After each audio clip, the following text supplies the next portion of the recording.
thanks for what you do with your podcast and all the rest. You're doing a great job. Hope everybody keeps tuning in. You get a lot of good info, a lot of insights, understandings of how to get strong, how to stay strong, how to use your strength. You do a great job, dude. You make things better than they are in real life, I think. If you don't follow Massenomics, y'all do it. Social media, website, everything. Massenomics.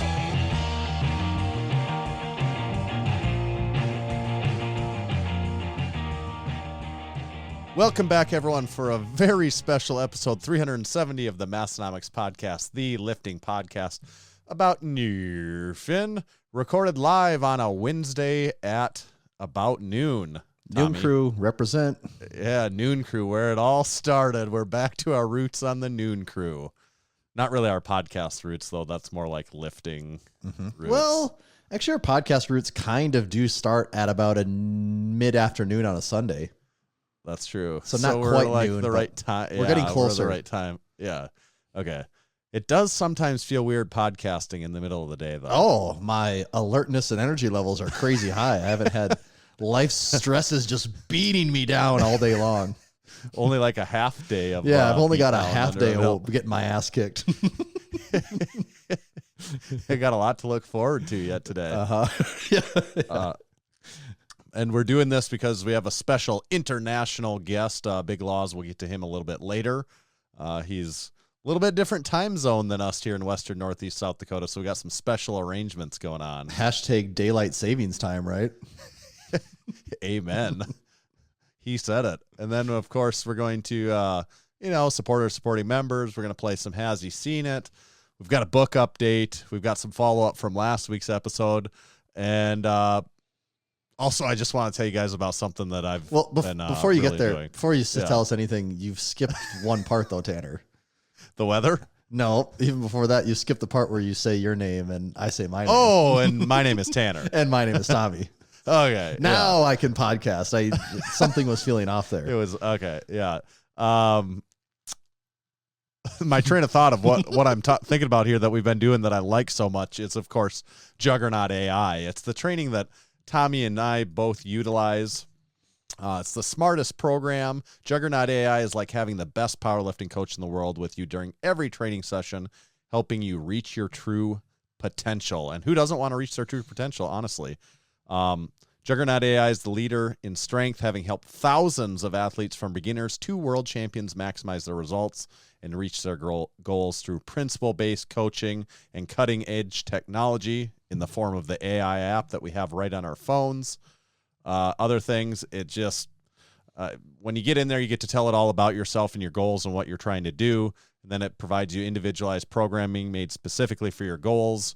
What I would add to that is when me and other people are in the gym using it and talking about it, I bring up this point very often where it's like, yeah, we're kind of on the same program, but also our programs are very different from each other because especially over the longer time you do them, they just become more individualized for each of you, and they start to hone in on what you need and what's going to help you make you better. And the best thing that's going to make you better is when you sign up, you use discount code Massenomics. That saves you 10% for the lifetime of your membership. Thank you, Juggernaut AI. Wow, I'm sold. Yeah. BRB going to sign up, Tanner. Already signed up. Can't do it again. Joke's on you. Already signed up. I'm going to get 2 accounts. Yeah. So I can get doubly strong. Twice as strong, twice as fast. Today's episode is also brought to you by Bearfoot Shoes. Most shoes harm your mobility by over-restricting your foot's natural movement. Barefoot shoes are designed with minimal restrictions so your feet can move the way they're supposed to. Move with more strength and confidence in every step. Barefoot Shoes was founded by Chris Duffin, who attributes proper foot biomechanics as foundational to his success in squatting and deadlifting over 1,000 pounds for reps. He helped create the company to provide a minimalist shoe that can be worn for anything from deadlifts to walking your dog. Go to www.barefoot.shoes to check out the best minimalist shoes available. And while you're there, make sure to use code Massenomics to save 10% on your next order. That's barefoot.shoes. Code Massenomics will save you 10% on Tanner and I's favorite training shoes. This recording time is interesting. We've got international crew here here in the Discord that are getting to listen in live. Is that a Switzerland flag? No, I think that's Alabama. Oh, that's the Alabama state flag. You're right. Is it that or is it Norway? Finland or no? It's one of those countries, those Nordic countries. Let's see. Denmark. That. Okay, it was one of those. Actually, the Norway flag is basically the same thing as the Denmark flag. I will say that right now.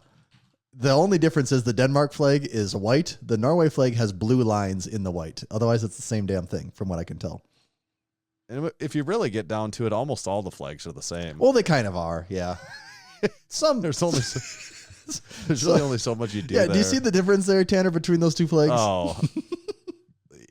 It's like, okay, we all got the same assignment. Let me see yours. I got to change it up. What's the significance of the intersecting lines at that upper left corner of the flag? Like, it seems odd that would be, show up repeatedly like that. That's a good question. This is actually reminding me of, I saw a video of one of the YouTube channels I follow. They do explainer type videos. They recently had one on it. They ranked all of the state flags. And the main point of the video was that basically every state flag is shit and terrible. There's only like 10 that are even decent. And of those 10 that are decent, there's like 4 that are good actually. But what they said that was funny about the South Dakota flag, and I've never realized it. I don't even know what it is other than I know the color and the shape of the thing that's there, but I don't really know what it is. I didn't realize this either, is that the majority of the state flags are all just a seal. Like the South Dakota is just a seal. Like a huge chunk of the flags all just fall into, it's just a seal in the middle with different words on it. So the South Dakota flag on the it's a kind of a lighter blue with a yellow seal in the middle, but around the seal it says South Dakota, the Mount Rushmore state.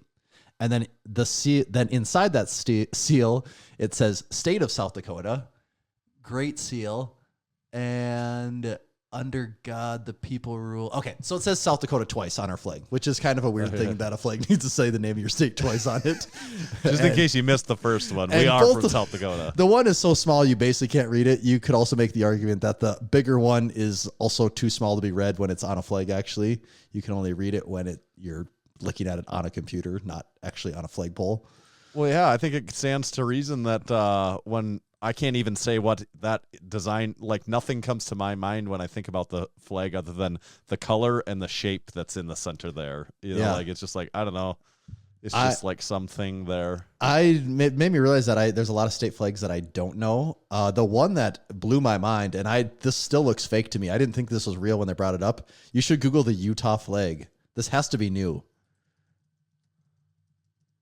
And take a look at that and tell me what you think. Oh, the one with the mountains on it?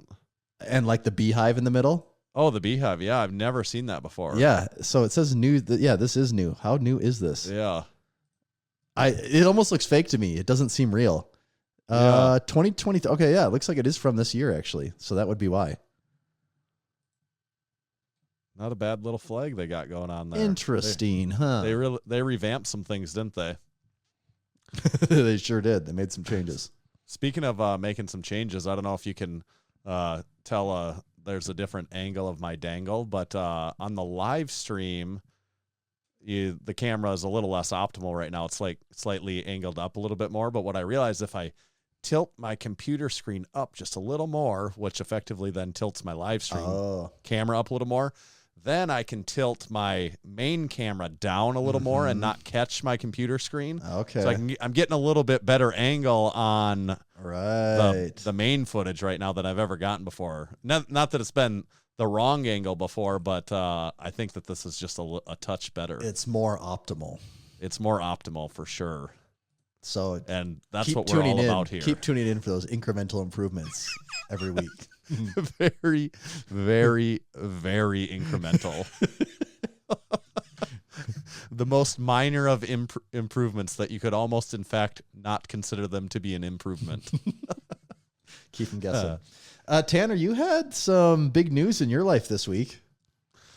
Yeah, I had a good 3x8 set of deadlifts this week, so pretty exciting week for me. That is not the first time I've used almost that identical joke on this podcast before. I think the first time I used that was probably, it would be it would be almost 6 years ago, I guess. I used that joke. And then probably again a few years later. Yeah. This is now the third time I've gotten to make that same joke. I'll also say the third and final time I'm going to be making that same joke. So the big news is me and my wife are having a new baby. We're having a baby boy this time. So this is going to be lucky number 4 on this one. So maybe for the people that have been wanting to know if you're actually insane or not, now they have proof. Speaking of being tired, boy, am I going to be tired. But people that wanted more kid merch, maybe we just needed collectively 6 children to be able to to really know we have the audience figured out now. Yeah. So yeah, my wife is expecting. We're having this is the 4th, and we're not going to go for 1 for the thumb. We're going to stick at 4 and not go for 5, I think is the game plan here. So it's probably the right move. Yeah. And we're obviously super excited about it. I'm pumped. All the other times I did not care what gender the baby was going to be. This time I was hoping for a boy. We've got a boy, 2 girls, and now 4th one will be a boy again. And this is the first time that I really honestly had any, feeling like I even had a thought in my, other than just like, I just want them to be healthy. But now I got what I wanted. And we just got the news on the gender here. And we did a big gender reveal party where my wife calls me on the phone and she says, "Hey, I've got the news. Should we check it out now?" And I said, "Yes. Let's not wait a second. Let's look now. I need no additional delayed surprises. I need to know now." And she opened it up and we knew. And I thought that was the best gender reveal party I've ever had. We did for our first one. We had a little bit of a gender reveal party. We had some people come over, but then the next one, my wife, so impatient, did like this test ahead of time where they give you something. Testing. Yes. Like and DNA, she was leaving for work and her phone beeped. She goes, "Oh, I got an email. Oh, we can find out what it is. I'm going to open it right now." I go, "Okay."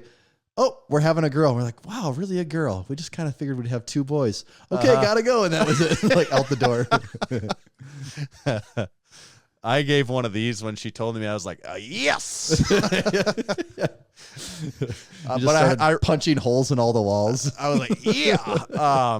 But I had prepared myself that it was going to be a girl, and that I had thought of all the fun things, all the reasons I would be excited about it being a girl, because I just had a feeling that's what it was going to happen, But then my excitement couldn't be contained when it actually was a boy. Yeah. I'm like, those other things were made up. I'm really happy. Yeah, that's good. So we're going to be a 6-person family, a 4-kid family. Mm-hmm. And I was even talking about that with my wife. I'm like, we can't have any more. Like, more than that is nothing. Nothing is made this day and age. Vehicle, you got to get a Sprinter van at that point. We've already got the larger vehicle now to hold this, and anything we would have to have a Sprinter van to get anything bigger, basically. Big Jeff from the Discord asked if he's the first to know. No, the official announcement went out, I guess, earlier this week. So you're it's pretty fresh in the news. It is. It's pretty not if the first. If you weren't on the lookout, you may have missed it. So yep. So that's that. The hard part's done, right? I did all the heavy lifting.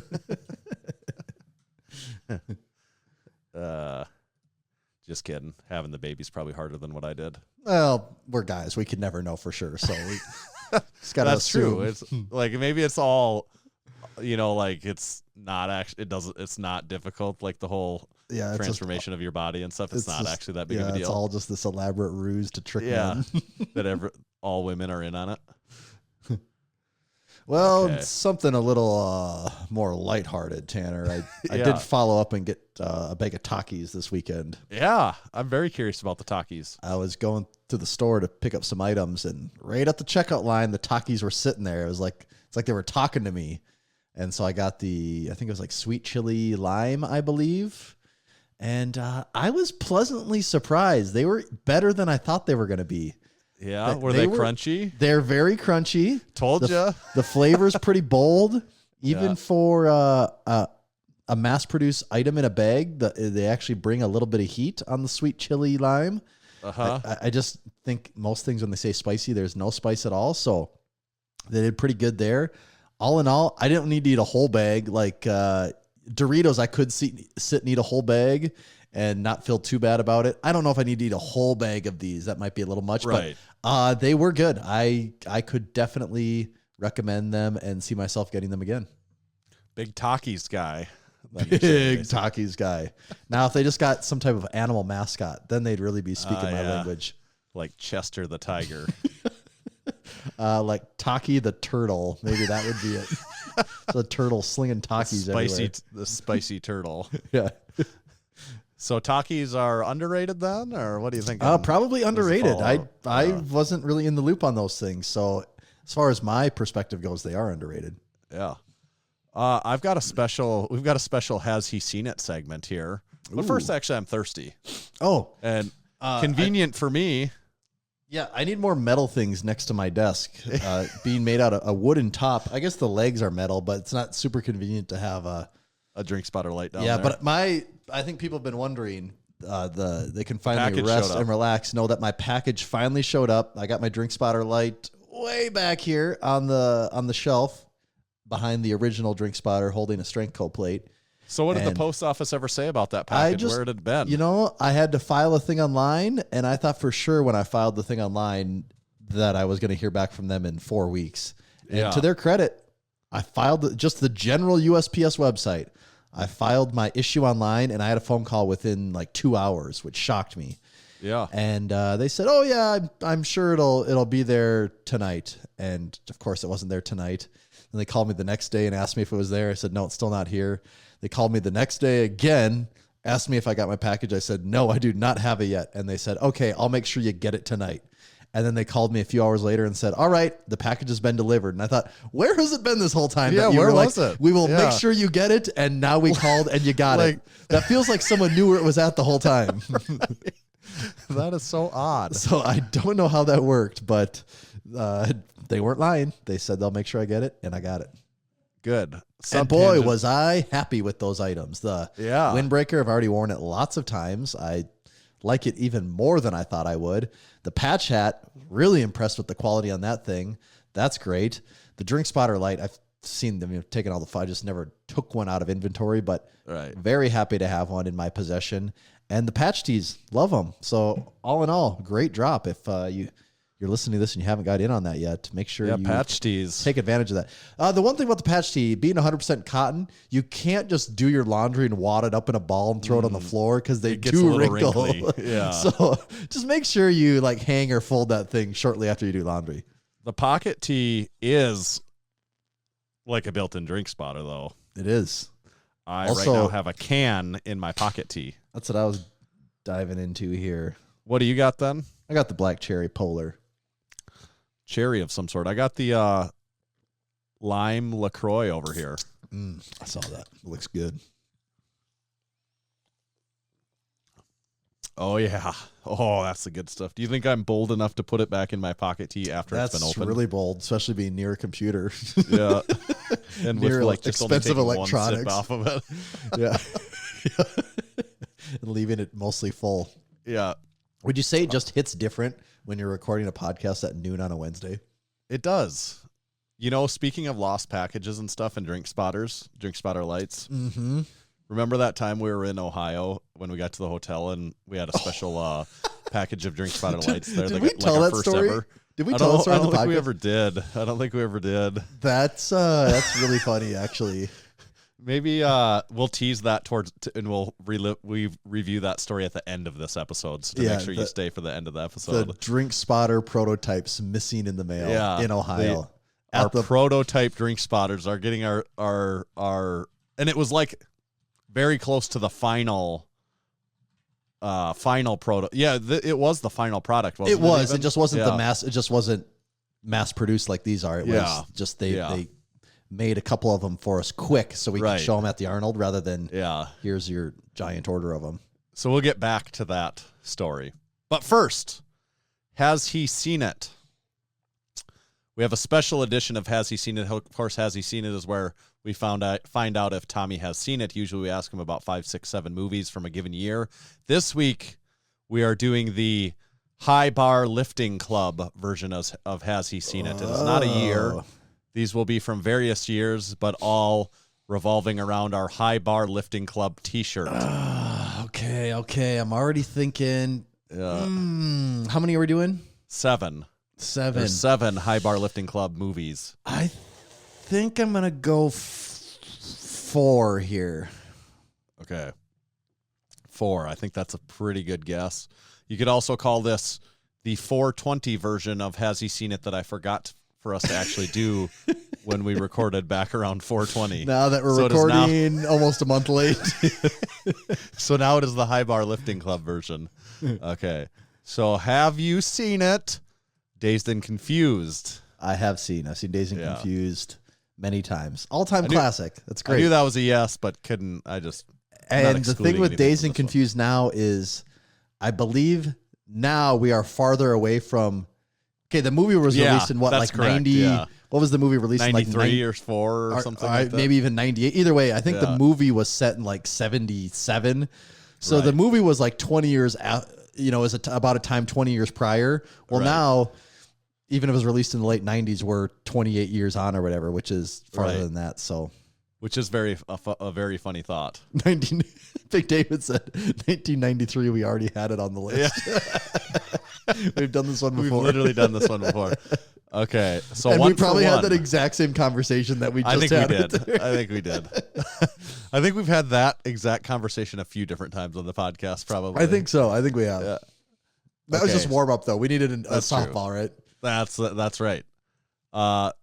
Has he seen it? Smiley face. Smiley face. I don't even think I've heard of this. I knew very little about Smiley face, but it was showing up on a lot of lists when I have not seen Smiley face myself. It's a 2007 movie. I'm looking right now.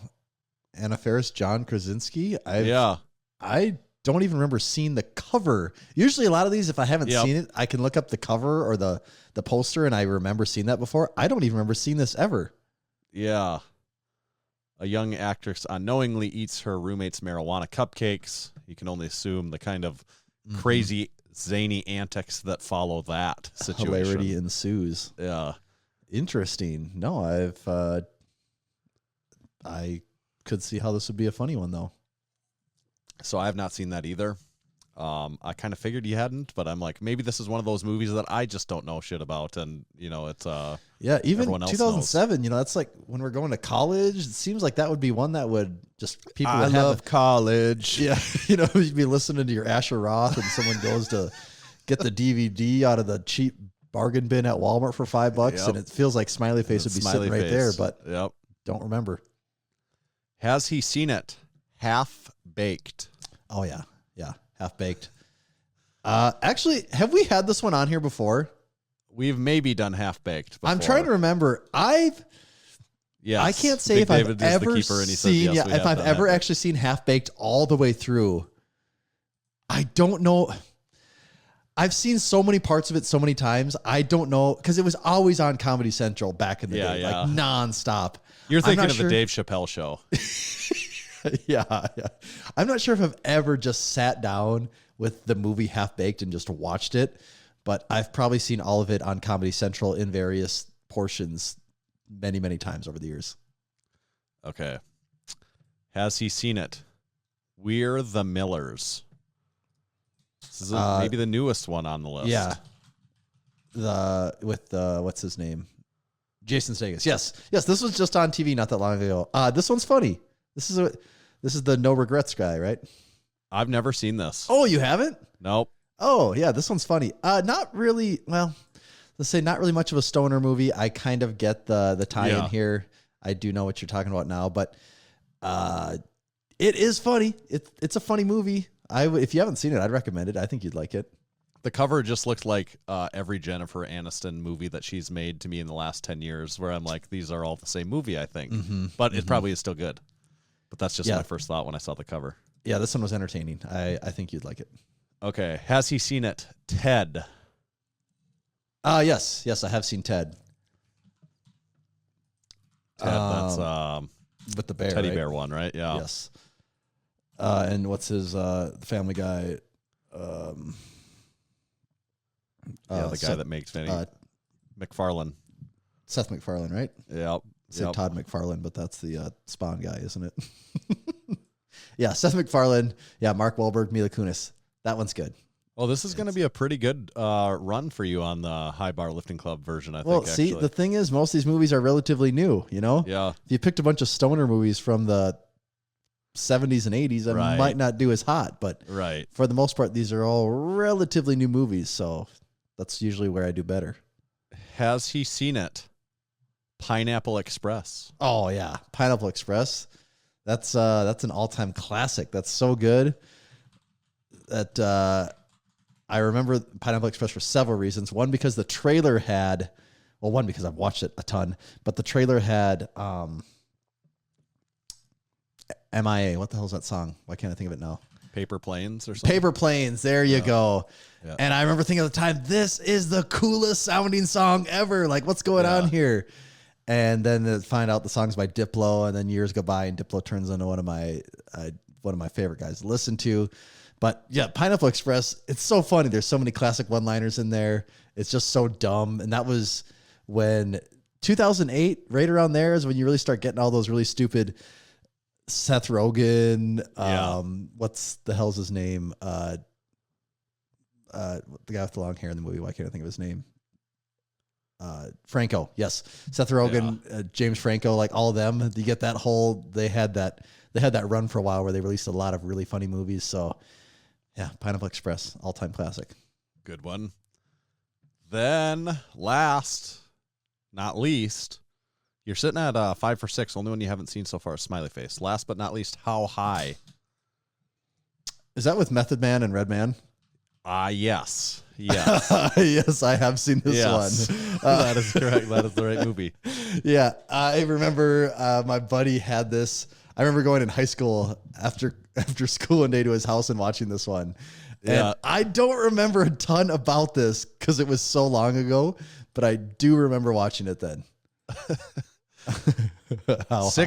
Six for 7.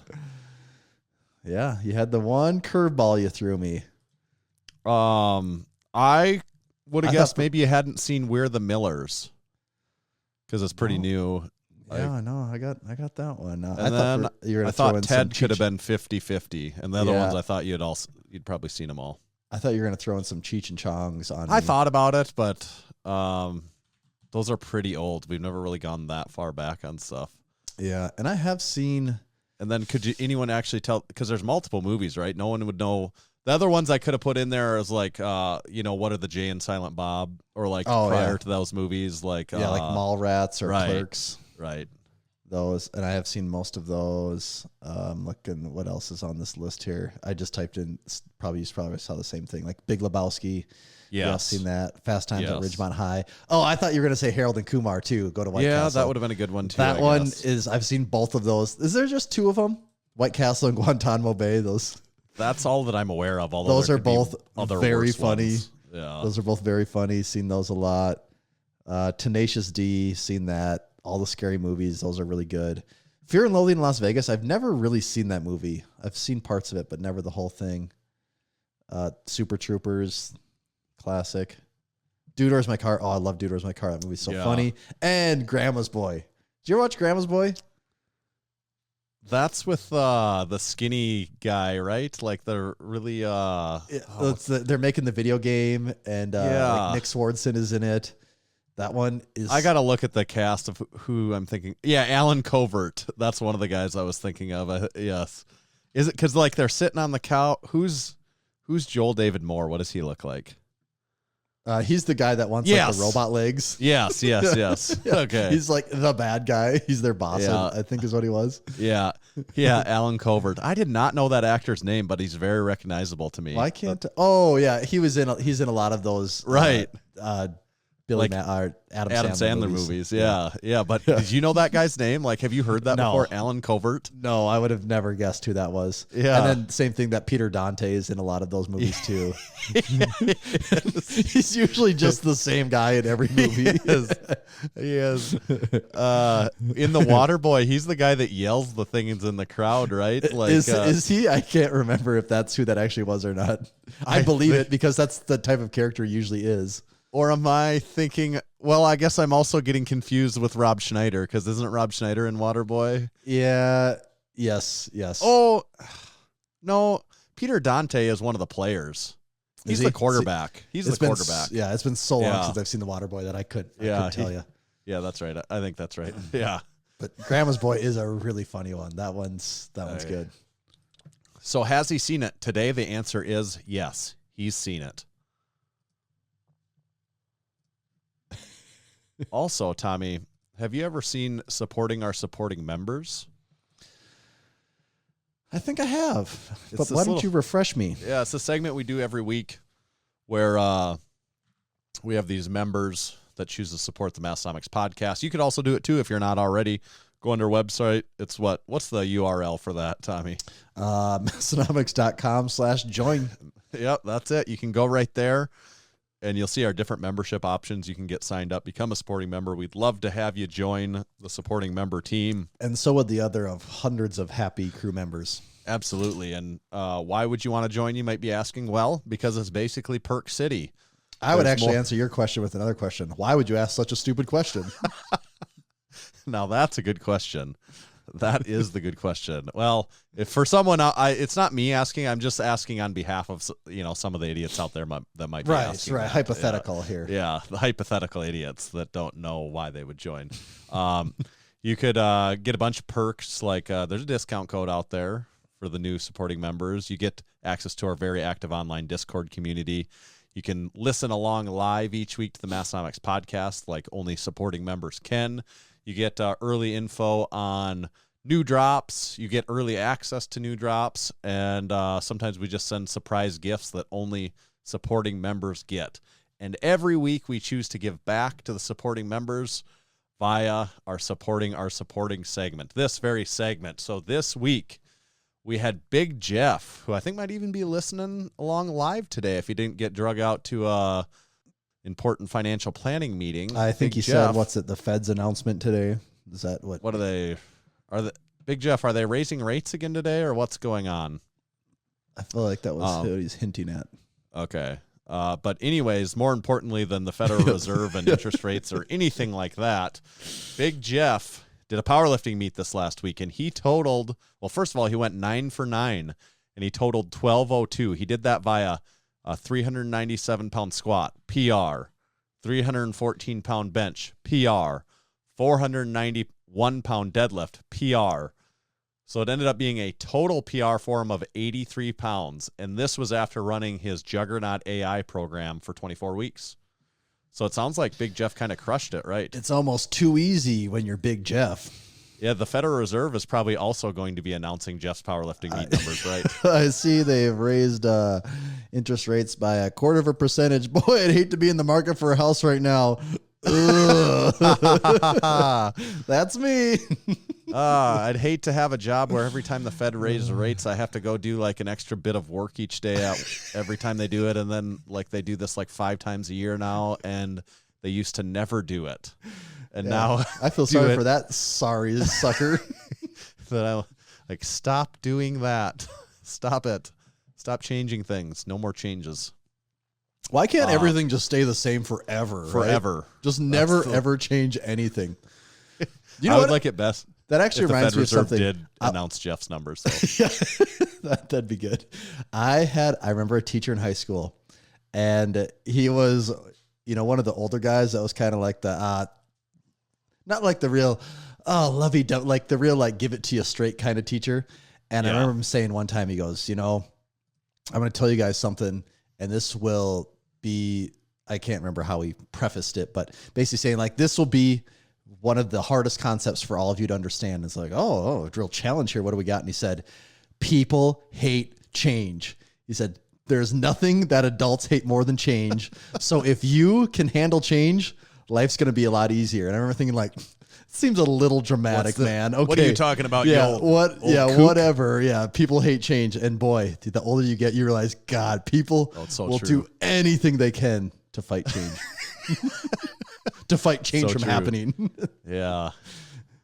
Yeah, ain't that the truth? I've had to do several like change management courses over the years of either like MBA or just like straight up through work. Change management, is that like how to make change at a cash register? Is that Yes, it's like someone hands you $2.45. They purchase 2 items that are 90 cents each.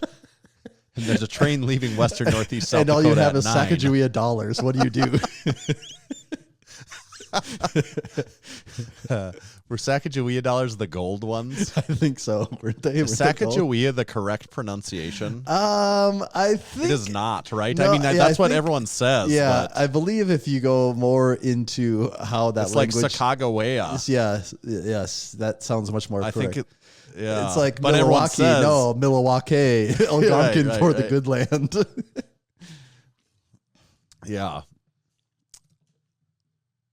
Then, supporting our supporting members, the old man, Big Scance.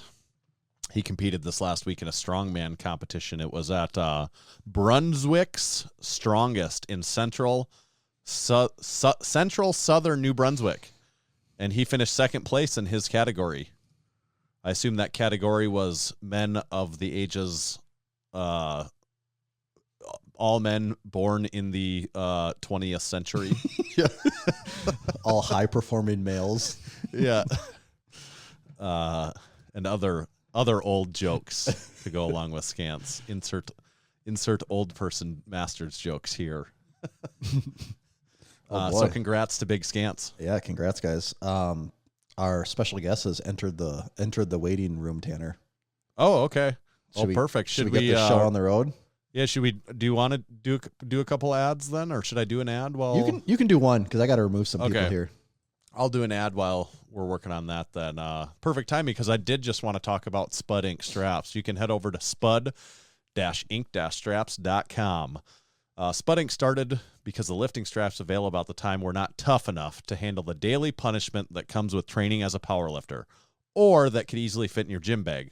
SPUD Ink created their straps to withstand whatever your training puts them through. Finally, they've got training gear that just works as hard as you do, whether you're looking for belts, harnesses, deadlift straps, sleeves, bow ties, anything just yellow. You like the color yellow, check out spud-ink-straps.com. They've got free shipping on all domestic orders that are $75 or more. That excludes Alaska or Hawaii. Check out SPUD Ink straps. Let them know that Massenomics sent you. All right. Should we get our guest on the horn? I think we might as well, right? Yeah, I'm going to let him in then. Are you ready? Let's do it. Here we go.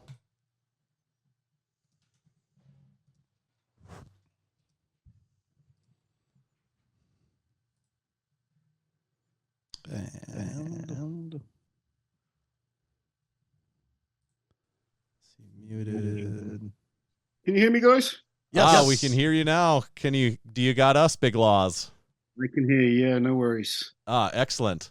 We're excited to get you on the Massenomics podcast. You're here with Tanner and Tommy. What's up?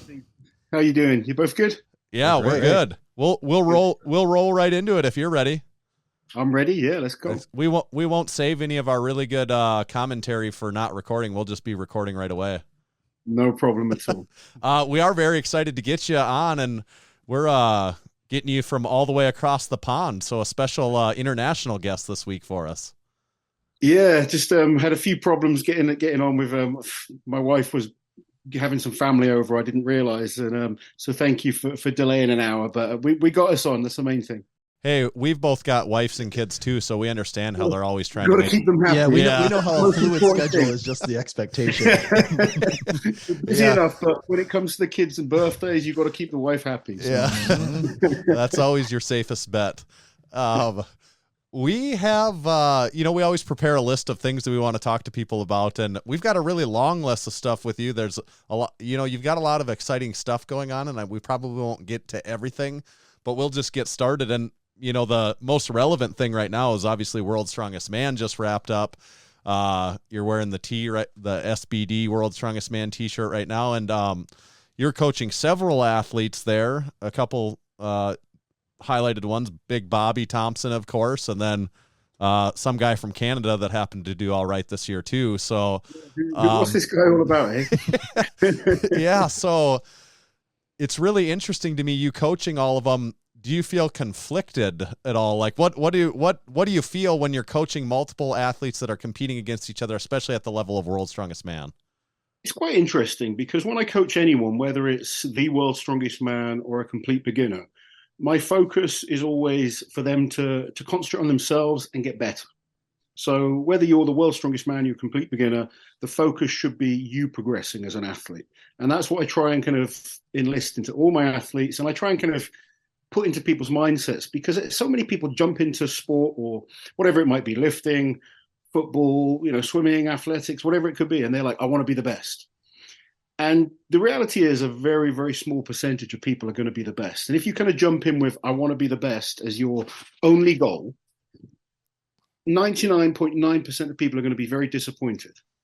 So what I try and focus on is you making sure your goal is to make you better.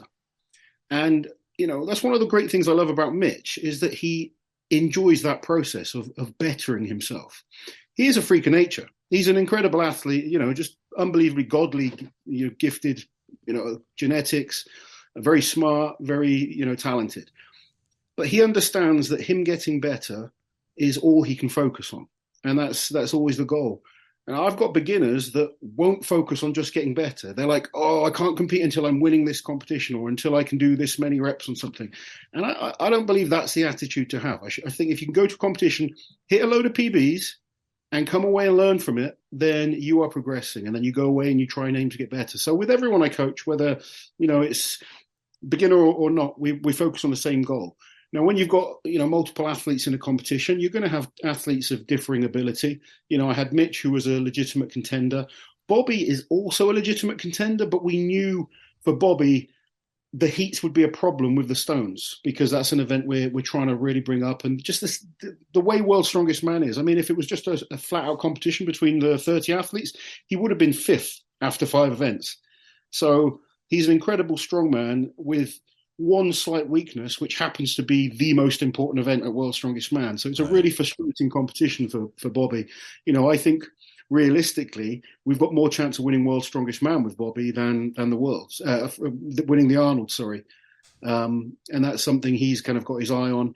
And then I had 2 other athletes that it was their first time at World's Strongest Man. And obviously I've got 11 years of experience at World's Strongest Man. So I kind of know what it's like being the new guy for the first time. And they were excited to be there and probably had bigger expectations than most people do for themselves. But it's always tough.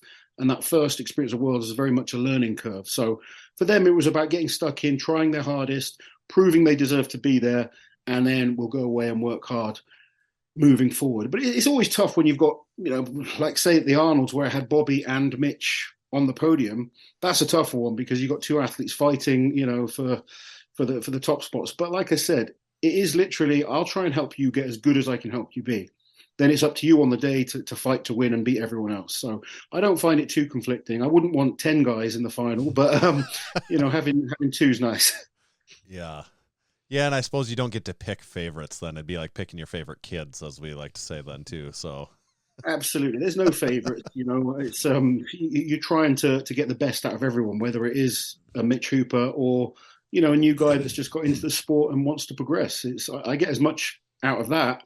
Or like I've got some athletes that they're truckers and they couldn't even do a half squat when they started with me. Now their movement's really good, they're fitter, better quality of life, never going to be the world's strongest man, but seeing someone progress in other areas is just as rewarding sometimes as winning the major shows as well. Talking about Mitch, how would you describe what he's doing right now? And would that, a year ago, if you would have said someone's going to come into the sport and in the course of 12 months win the Arnold World's Strongest Man, be a contender a viable contender to win every future competition at this point. Would you have even thought that in 2023, with the evolution of what Strongman's gone through, that someone would be able to do that? No, that's the honest answer. You know, what he's done is incredible, absolutely incredible. And he's actually caused coaches a lot of problems, because now people are going, oh, Mith Hooper did it like really quick, so I can. And, you know, the one thing I will say is I think we would have seen Mitch earlier. But obviously with COVID, it meant he was stuck in Australia, couldn't compete in other shows, because he was doing some impressive things while he was down there. He, I think he won static monsters, and he did some big deadlifts and stuff like that. So he probably would have had some opportunities earlier. And I think we would have noticed him maybe 1 or 2 years before we actually did. But it's just the way it went. And then by the time he was at World's Strongest Man last year, which he only got to World's Strongest Man last year because Rauno Hainler pulled out. You know, if he didn't pull out, we wouldn't have even seen Mitch. So it was, you know, thanks to Rauno pulling out and giving someone else an opportunity, knowing he wasn't in great shape that year. We got to see Mitch. Mitch came in and was incredible, ended up 8th in the final. And then we started working together. And, you know, I think just having my 20 years of experience in the sport and 11 World's Strongest Man competitions and probably over 100, you know, competitions that I've done over the years has been able to fast track him a little bit at understanding, firstly, tactics for competition, but secondly, understanding backstage how to sort of conduct yourself and, you know, try and make your life as easy as possible, because some athletes make it hard for themselves. Mitch has done a good job of trying to work with the right people, understanding which shows to do to get seen, and you know, being smart about which shows we're going to really focus on and which shows we will use as training. He's a bit like Zydrunas was, where he can now turn up at 80-90% and still be a legitimate threat at most comps. And then with the big comps, we want to try and peak for. So for him this year, the Arnold's wasn't the peak. World's Strongest Man was the peak. But it's like a mini peak, and they were very close together. And now we're going to look at the Shore Classic and the Rogue Invitational. So still 4 comps, 4 times trying to peak in a year is extremely hard. But he's very young. His recovery is unlike anyone I've ever met. I mean, you know, for most athletes, I'd be holding them back more than I do with Mitch. He just has an incredible ability to recover quickly. And that's partly due to his past athletic ability, but it's partly due to great genetics as well. Yeah. So what does he weigh? Because I've got a follow-up question to that. Is he 330 or 40? I don't know. Like, right than that, I think probably close. Yeah, 330, I guess. Okay. Because Tommy and I were talking about this too, and we've talked about it with other strongmen before too. But you know, for a point in time, it just seemed like a race to the top in body weight, where you know, you have to be 400 pounds all of a sudden to be able to win some of the top shows. Now, over really the last 5 years, that doesn't seem to be the case. What's your take on the body weight? You know, what if you're coaching someone and they say, do you think I need to gain weight? You know, they say, I'm 330. Do I need to be bigger to be competitive in that? What's your take on the body weight? Body weight is athlete dependent. So you'll see some people see the likes of Zydrunas and Eddie and Thor, and they'll be like, I need to be 400 plus pounds. But that person saying they need to be 400 plus pounds might be 5'5", you know? So for them to get to 400 plus pounds is just going to be ridiculous, and it's going to hinder so many areas. The most important thing I try and focus on as a coach is making people as well-rounded a strongman as possible. I don't give a damn about records, if I'm, you know, brutally honest with you. I find the whole chasing records almost boring at this point, because there's so many factors, the bars that people use, the equipment they use, conditions, etc. For me, it's become boring just seeing different records attempted almost on a weekly basis right now. It's not to say I don't like seeing records broken, but I like to see it happen organically as part of a competition. And I like to see it have some kind of continuation in terms of the equipment that's been used. But my focus is to try and get people to be as good all round as possible. So like Bobby's a good example of this, because when Bobby started with me, he was around 360, maybe even 370. Incredible incredible log lifter, incredible deadlifter, but there was weaknesses in his game. And the first thing I said to him is that we don't need you to be stronger. We need you to be better. So you have to treat strongman as a sport. It's not about being the strongest man on the planet. It's about being the best strength athlete. So it's always trying to look at the way the sport is at the current time, or the competitions that you have coming up, and being as well-rounded as possible for those. Now, that might mean, we look at some of the competition in the past, maybe they were a little bit heavier. You might want a bit more body weight for something like the Arnolds a few years back, where they were doing the ridiculously heavy yoke, the heavy deadlift, the, Austrian oak. They're all pretty heavy events. Whereas now there's a few more athletic type events in there. They've got the frame in there. They've got the throw. The sport's changed a little bit. It's still ridiculously heavy, but being a well-rounded athlete as well as being strong is better than just being a brutally strong person. We see in the women's class, we had Tamara in there, who's an amazingly strong woman. Yep. But not experienced as a strong woman. Ridiculous powerlifting background and pedigree, but completely new to the strong woman sport. And you have to understand that it is a sport. And I think once you can kind of get your head around that aspect, you can become a really good athlete. When you are just focused on, I want a big deadlift and I want a big log, and it's all about just getting bigger, 9 times out of 10, you make yourself worse at so many of those other elements of the sport. So I think you've just got to look at the trend the sport's in. For a while, yes, Zadrunas was 400 pounds, Eddie Hall was 400 pounds, Hafthor. But Hafthor and Brian are an exception because they're nearly 7 foot tall. Right. Yeah. And in their prime, even being that weight, they were still quick and athletic. So it's finding the right weight for you. I think for me, I got too big at one point. I think the heaviest I got to was 370. And my squat was really good and my overhead pressing was good. But I started to lose those elements that I was probably the best at in terms of super yokes, farmers walks, those kind of speed events. So for me personally, more sort of 340 weight was a better weight, where I had good amount of power and I was really good all round as an athlete. If I went sort of down to 300 pounds, I'd lose that power as well. So it's finding that balance for you individually. So for some people, it might be 300 pounds. For some people, it might be 400 pounds. Like a Hafthor could come back now at 400 pounds and be unbelievable. But it's the right weight for you, where you can be as good as possible in every type of strongman event. Yeah. So 10 to 15 years ago, when, you talk about you competed at 11 World's Strongest Man, made several finals, finished as high as 4th. And I think that year, the podium you were behind, we were looking at, it was Brian, Z, and Terry Hollins, another excellent UK strongman also. So a pretty incredible talent pool at that point in time that we're looking at. I'm wondering your take as being a very high strongman competitor then, 10 to 15 years ago, now coaching the highest level strongman now. Where's the talent pool better at, in 2011 or in 2023? I think right now we have the most in-depth in terms of talent pool is just so much bigger than it used to be. I think back then we had like 20 really good athletes with 2 or 3 exceptional athletes. Now you've got, 5 exceptional athletes and hundreds of good athletes. There's guys that aren't at World's Strongest Man that are at that level. They just haven't had the opportunity yet. The competitions that go on a weekly basis, you're seeing unbelievable performances week in, week out now in strongman from so many different regions. The sport's becoming so much more popular, and the talent pool has just got a lot bigger. I don't actually believe that the top guy is any better than the top guys from then.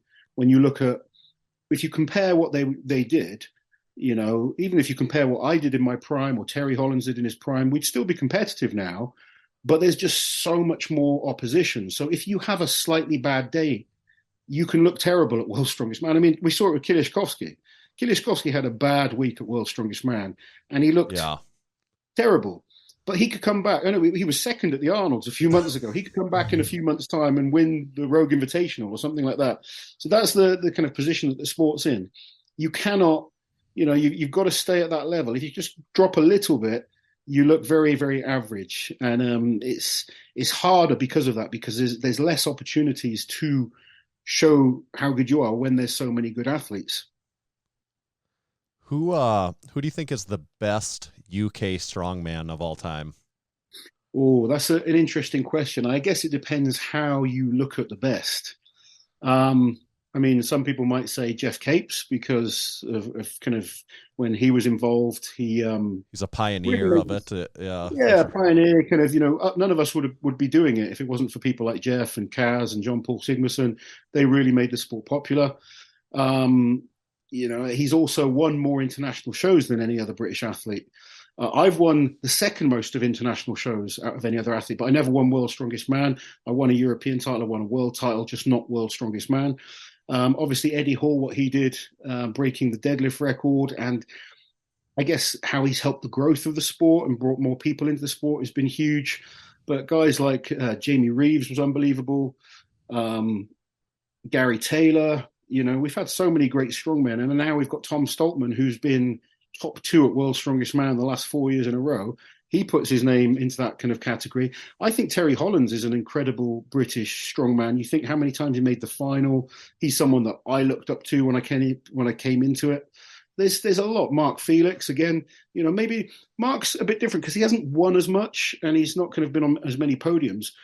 But to do what he's done at his age, we've got to remember he started at 37 years old. Yeah. It's inspired so many people to get into the sport. So there's lots of ways of looking at it. It depends on what you consider to be the greatest or the best. But there's a lot of great athletes from the UK. And I think the more of them that come along, it allows more people, young kids, to look up to them and think, okay, I want to do that. And then we see more and more down the line. So there's a whole host of incredible British strongmen, and hopefully a lot more coming through.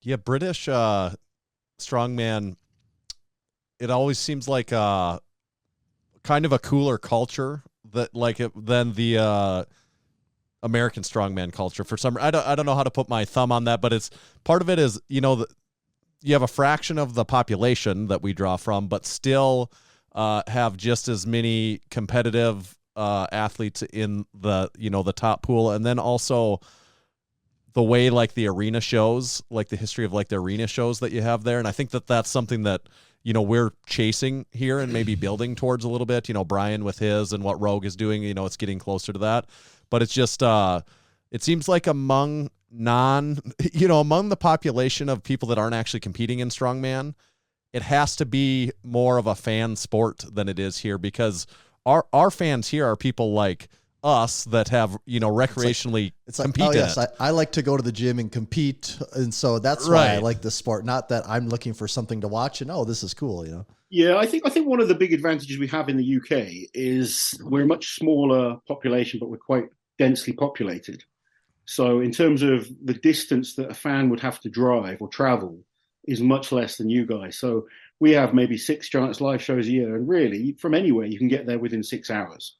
Whereas you guys, it could be, if you're driving days and, we can barely get across our state in 6 hours.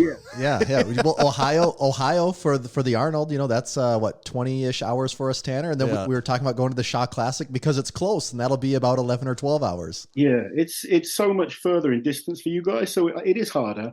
We also have the likes of, the Giants live team are based in the UK.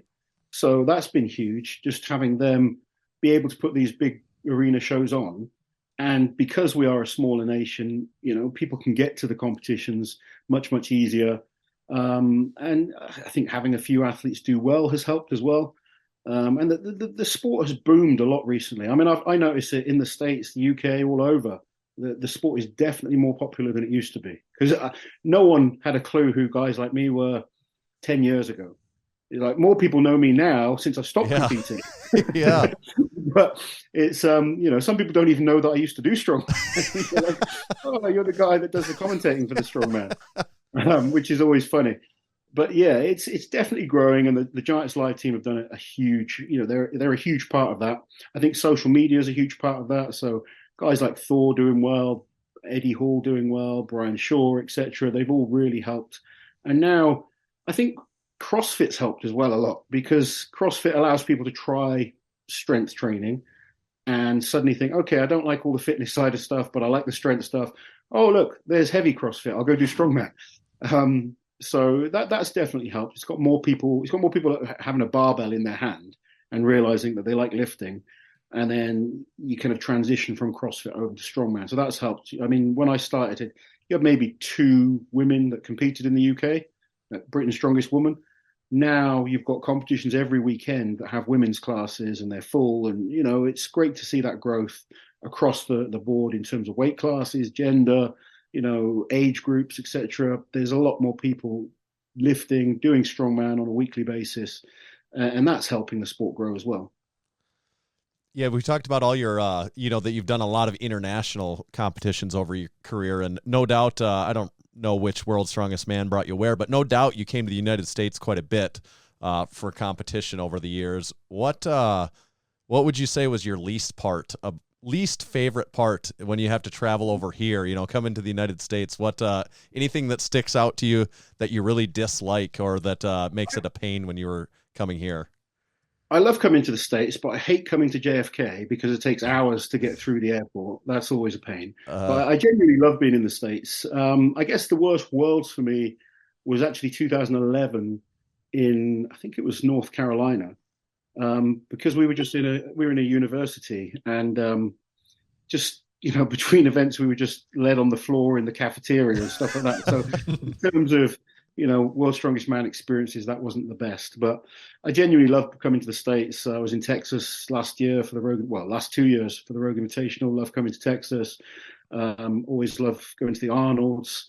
Been to Florida, Nevada, California, plenty more places as well. Where was I? Just up in West Virginia, South Carolina, so all over. And I want to come and travel more in the States. But yeah, if I can avoid JFK Airport, that would be good. You can come visit us in South Dakota and check that one off of your list sometime. Yeah. We always like to ask people food questions. When you come to the States, is there any like go-to food that, I'm in America, I got to make sure I get this? You guys probably saw I was trying to lose 100 pounds over the last few years, and I successfully did that. But every trip to America set me back because the food in the States is amazing. I always have fun when I'm out there. Going to Texas, you've got to go and get barbecue. Southern food when we're in kind of South Carolina and places like that is amazing. I love food. It's probably why I turned to strongman in the first place. It's like, I can eat more doing this than the average person, and people will still call me an athlete of some sort anyway. But yeah, I swear if I lived in the States, I'd be 400 pounds. Bobby, we talked to Bobby Thompson about when we were going to have you on the podcast this week, and I asked him just anything that he thought of that we need to make sure to ask. And he actually brought up that you eating when you're in the States. And he said, to quote him, he said, he tends to eat like a fat kid in a cake shop when he's here. It's an accurate description. That's good. Okay. How about us Americans? Any words that you pick out that we either spell wrong or pronounce wrong for the King's English? Mirror. Yeah, mirror. Mirror. Yeah, mirror. Yeah, it's like MEER. Mirror. Yeah. My wife's coming here. You've done all sorts. Yeah. Squirrel. Squirrel. Do they say squirrel wrong? Yes. Okay. What word? Squirrel. Like the animal. Yeah. Oh, They say squirrel. Squirrel. Yeah. Squirrel, yeah. Like SQIRL. Bobby Haribo either, can he? No, he says Harborough. Yeah, he's like Harborough.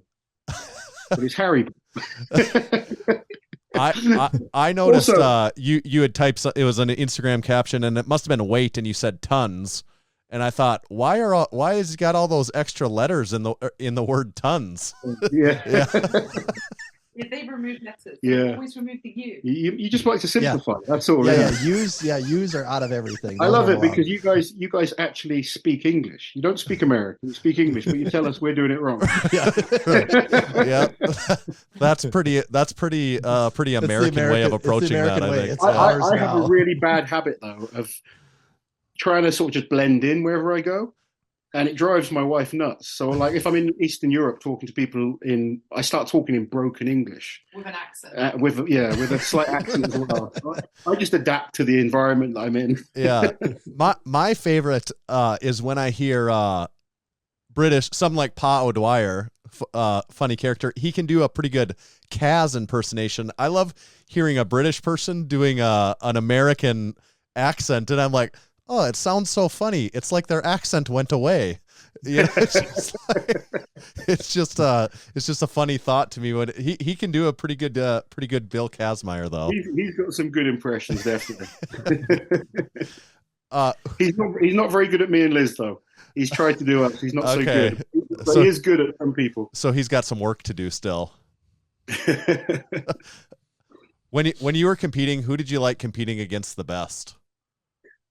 Well, I was lucky to compete against so many great athletes. I don't know if I liked competing against them or not. I was in the eras of Drunas and Brian Shaw. Those guys cost me a lot of first places. Maybe it would have been a little nicer if they wouldn't have been there every year. Yeah, I know. Yeah, that would have been good. I always loved competing against. It didn't matter who I was competing against because it was always competing against myself. I know that sounds like the wrong. It sounds like I'm just saying the right thing. But it was honestly my approach, because I remember my first World's Strongest Man, I had Mariusz Pudzianowski next to me. He was like dominant champion at the time. And you've got two options. You can look across and you think, oh my God, that's Mariusz Pudzianowski. And then suddenly your head's fucked.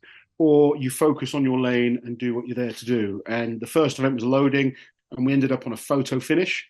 And I literally just turned my back to him, focused on the implements that I had to do. And I almost beat the World's Strongest Man on my first ever event at Worlds. I went on and beat him at the squat, which was a couple of events in. Whereas if I just looked over and thought, that's Mariusz Pudzianowski, let that thought process get into my head, I'd probably underperform and just be like a tourist. And you see it sometimes. You do see guys, they're just happy to get to World's Strongest Man or be in an international competition, and that's their goal. That was never my goal. I wanted to be the best. So it was, okay, focus on you being better than last time. And I was very good at never letting kind of like mind games get to me. It was always try and focus on what you can do, because, and this is good advice for anyone coming through, because we all do it. We'll all sit there and go, oh, that guy's in my group, or that guy's in this comp, he's really good at this, or she's really good at that. But we're all humans, and we all have days where we just don't perform as well as we can. You have an argument with the missus the night before, your child's sick, you've got things going on in your personal life, whatever it might be. Everyone has these issues that go on. And you as an athlete don't know that about your opposition. You just think in terms of yourself. So you think if you've had a bad day, but they've had a perfect day, you don't know that. So I try and just focus on preparing myself as well as I can, getting to the competition, and then it's focused on one event at a time. Once that event's done, move on to the next one. And then after the competition, I'll evaluate everything and look at things that I can do better and improve for next time. And I use that same philosophy now with coaching as well. But it helped me a lot, because I don't think I was the most talented athlete in the world, but I was technically quite good. I knew how to get the most out of myself and peak for competitions. And I probably overachieved in terms of what I won. And I think that's why it helps me now coaching, because I'm not just some 6'10" freak of nature with incredible genetics. I had to kind of really work hard to get the wins that I did. And, I ended up having 8 international wins in my career, won multiple British titles, European titles, world titles, broke world records. And I don't think I'm the most talented guy in the world. I'm not, I've got good genetics for strongman, don't get me wrong. But there's guys I see that are like way more gifted than I am, but maybe not as prepared to push themselves as hard, or not as kind of smart in terms of competition, or mentally weak as well. Because being mentally strong is hugely important to win contests, no matter what sport it is. Yeah, it's interesting, the longevity of your strongman career when you're competing, and also, the success you had winning, talked about the 8 international titles, winning World's Europe's Strongest Man, all of that, having a lot of success. But it's funny now, would you think you're kind of maybe having more success as a strongman coach and as a commentator, because you even talked about it, how someone might even not know that you competed, and you kind of have become, the foremost producer of strongman, commentary content. Like that's the voice of the sport. Right. Right. So you're kind of more successful now than at the sport. I'm like a pain in the ass that they couldn't get rid of. Yeah, no, it's true. Like I said at the start, I get recognized more now for what I do than I did ever as an athlete. which is nice because it's allowed me a different area to go into. I think often as athletes, when it comes to that end of your career, it is quite a sad kind of time. And, if you can't find something else to do, a lot of athletes end up turning their back on the sport or kind of, going down quite a bad path mentally, especially things that we've invested so much of our time and life into. If you feel like it hasn't rewarded you or you don't enjoy it, it can be like a bitter pill to swallow. And it's been so nice that I don't need to compete anymore and I can still stay heavily involved in a sport that I absolutely love. And, I'm very lucky to do what we do. Liz and myself really enjoy doing the YouTube stuff. I've been so lucky to work with so many great promotions now doing the commentating and analyst stuff. And obviously with the coaching as well, I feel like I'm so heavily involved in the sport. I've got a bigger following now than I ever did as an athlete. Yeah. So it's nice to have that and think, okay, there is life after competition.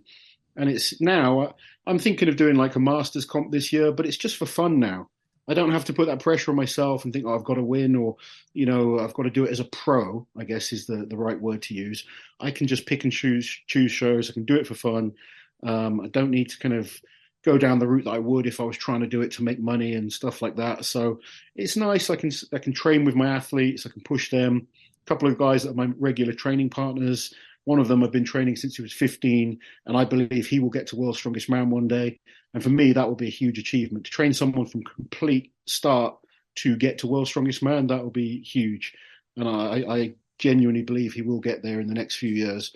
So me training at the moment just gives him that kick up the butt that he needs because he's very talented, very strong. But when I was kind of trying to just lose weight and not doing any strongman, he was getting a bit lazy because he was the big dog in the gym. Whereas now I can push him and it makes him work that little bit harder. So that's always fun. Just staying strong to push some of my athletes is nice. Yeah, that's cool. Big Loz, we've got this game we play with each guest we have on the podcast. It's called Underrated, Overrated. And all it is we got a little hand picks set of Big Loz topics for you. And you just have to decide if each one is either underrated or overrated. The important thing you have to remember is you can't ride the line. You have to have the definitive answer on each. We have to pin you down on each one. You're gonna kill me on these. You might find you get a kick out of them, as a matter of fact. Go on. So overrated or underrated table tennis?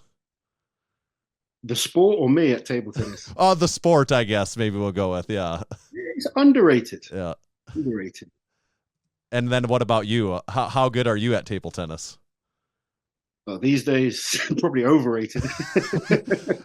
But am I right that you have a coaching history or in table tennis? Yeah, I used to coach for the national junior squad, and I was an okay county level player, like a regional level player. Okay. Never anything special, but I was, like most things, a better coach. So was that something you picked up at a young age, or how did you get into table tennis? I got into it about 15 at school. Secondary school, there was a club in the school and I signed up and then I got into that. And then I worked for one of the biggest table tennis clubs in the country at the time, coaching all over the country. So if you're pretty into table tennis, is the name ping pong frowned upon? Yeah, table tennis players don't like ping pong, but it doesn't bother me in the slightest. I think now, since I've trained, it's probably been 20 years since I've played. And now I think with the muscle mass that I have, I'd struggle to keep up with the endurance. So do you keep up with the sport to this day? Like if you see it on in the Olympics, are you like, oh, I got to make sure I watch that? Occasionally, if it's on at the Olympics and stuff like that, I might watch a little bit. And I'm still friends with a few guys that are involved in the sport on Facebook and stuff. So I see little snippets of things that come up. Some of the top British players I know reasonably well because my younger brother was a top national level player as a junior. So I used to coach him and we kind of traveled around the country with some of those players. So I know some of them, but I don't follow it like I used to or like I follow some other sports these days. Okay. All right. Next one, overrated or underrated. And if your wife's still in the room with you, she might have an opinion on this also, but underrated or overrated working with your wife? Underrated. Yeah, underrated. Underrated. We work well together because we have different strengths. You can put your headphones on and tell us your real answer if you need to. So. I might have to. I might get her headphones on. Yeah, I feel like I have to say that right now. But even if she wasn't here, I would say it. Yeah. Well, it seems like it works really well what you guys do. That you've got that down really well. Yeah, she gets a bit annoyed with some of my ideas at times, but all the best ideas are mine, I've got to say. So, yeah, she's the one that implements the ideas. See, that's the problem.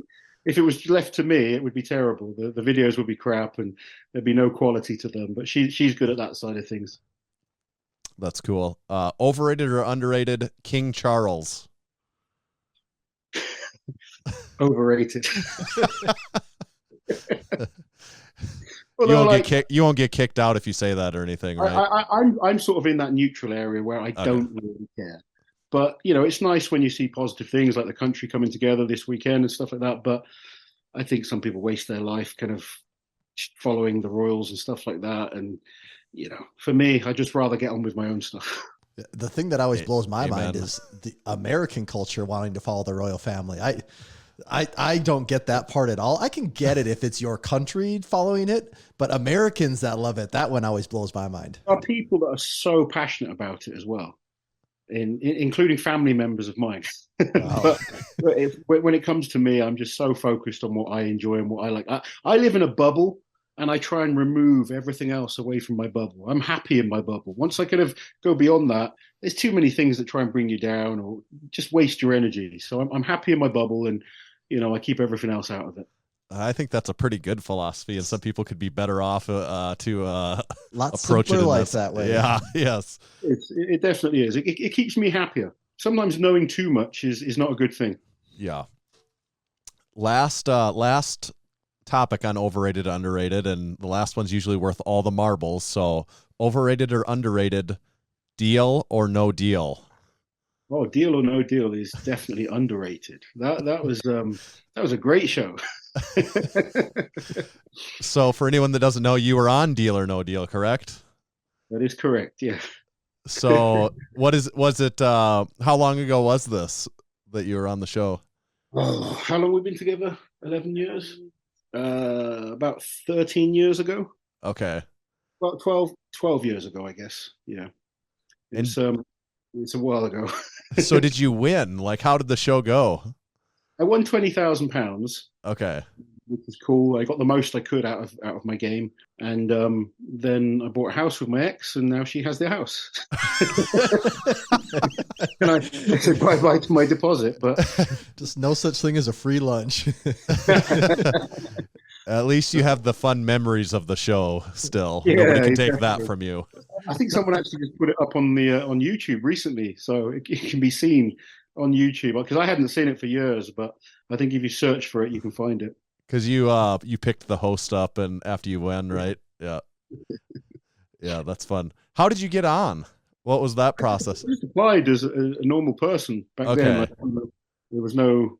It wasn't like, we're doing it's Strongman week and we're getting all the like a celebrity one or anything like that.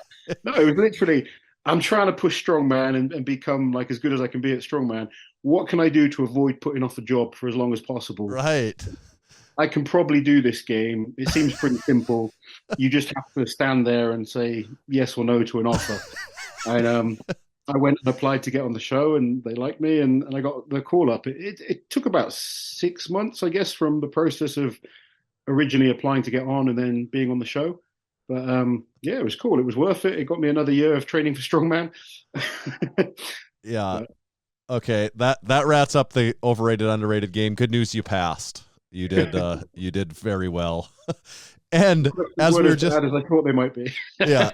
No, we everyone thinks we're gonna try to get them like a gotcha thing. Gotchas, and we never do that. But that as we were talking there, it just reminded me of something else that I saw.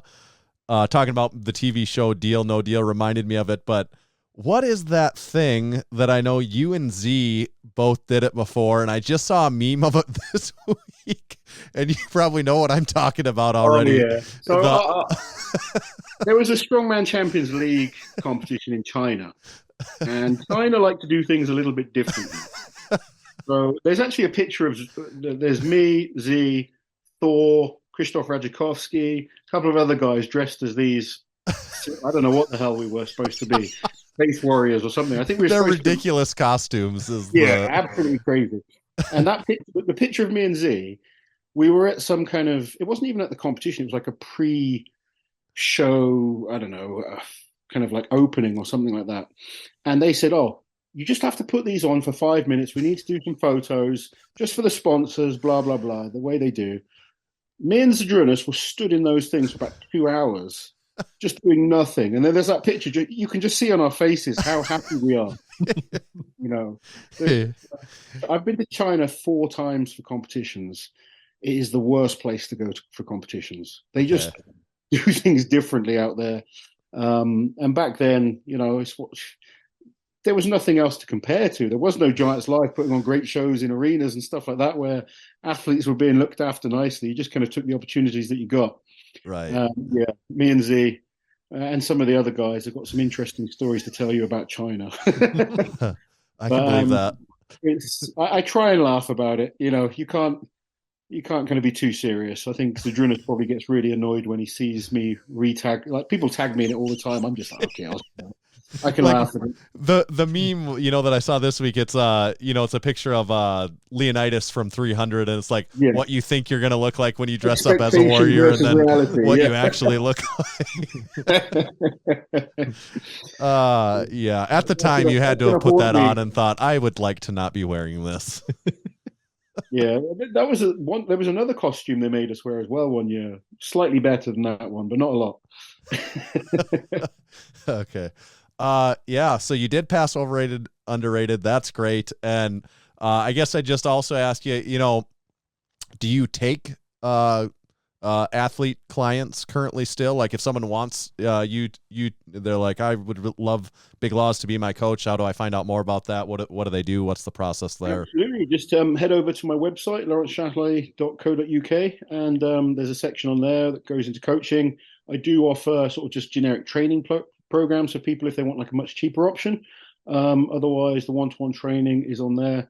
And if you get signed up, I'll normally have you up and underway within a week. But I'll reply as quick as possible.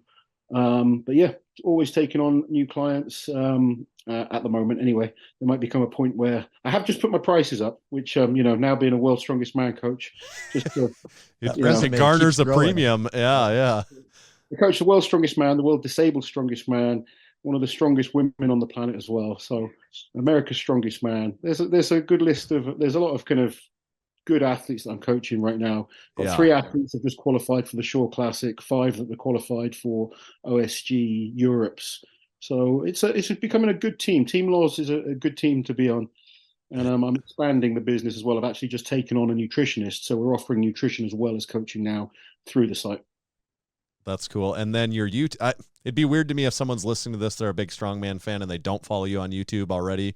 But what is your YouTube channel name? You guys head over to Big Loz Official and you'll get weekly, almost daily videos at certain points. But we normally a minimum of 3 videos per week, sometimes 1 every day. Auntie Liz puts a hell of a lot of work into that. Obviously, it's a mixture of things that we have on there, from reports of competitions that are going on, interviews with leading people in the sport, sort of history type videos, top 10s, etc. Anything that strongman fans are into, we put loads of cool content on there, and always appreciate any of the support that you guys give us. So if you're not a subscriber, get on over and press that button. Yeah, my pitch on that is it has become the best strongman content, on YouTube. We talked about it before, but you're doing it better than anyone else is, and you've become the voice. You both have, so that's pretty cool. Thank you, guys. Appreciate that. We appreciate you taking some time and coming on. You'll be probably going to bed not too long, and we got to eat lunch. So yeah, I've got a few hours of work to do. Get back to coaching, but it's great to chat to you guys, and take care. I'll speak to you soon. Thanks, Big Loz. Thanks a lot, Loz. Cheers, guys.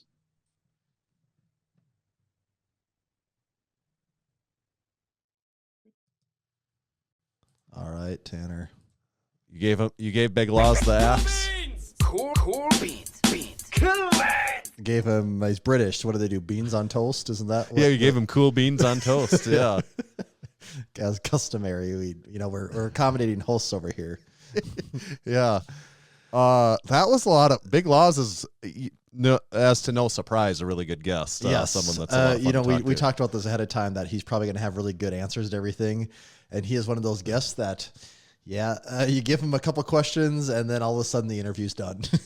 Yeah. Like, and you know that someone that creates content like he does, and that's going to be the case. But boy, you can really tell when you're interviewing someone and they're just like, yeah, I do this for a living, basically. Right. I talk in front of a camera. right. Yep. And they're always really well. He is really interesting though, too. A lot of cool stuff Oh, going yeah. on. Well, just as long as he's been around, to have that much time in the sport. There's so many people that, I got really into strongman for a little bit. Or 5 years, yeah. Yes, or I knew a guy that did it for a little bit. But like to be involved as long as he has at the different levels from an athlete and coaching and even, if you want to say, a media perspective with commentary and all that, he has a lot of perspective on the sport. Yes. What are we at on ads? Do we need to read an ad? Or? We probably should. I'd hate Okay. to disappoint any of our advertisers. And our fans that just love the ads every week. Most importantly, though, we do the ads for the fans. We do the ads for the fans, Yeah, right? Yes. that's- The ads are for you. We for a long time, the podcast didn't have ads, and then people said, give us ads. We want I them. think the no ads is what held us back for years. was. It wasn't Well, until we did the ads the that numbers, we really... the numbers with the ads are bigger than they were without ads, so I don't think there's any That's- coincidence there.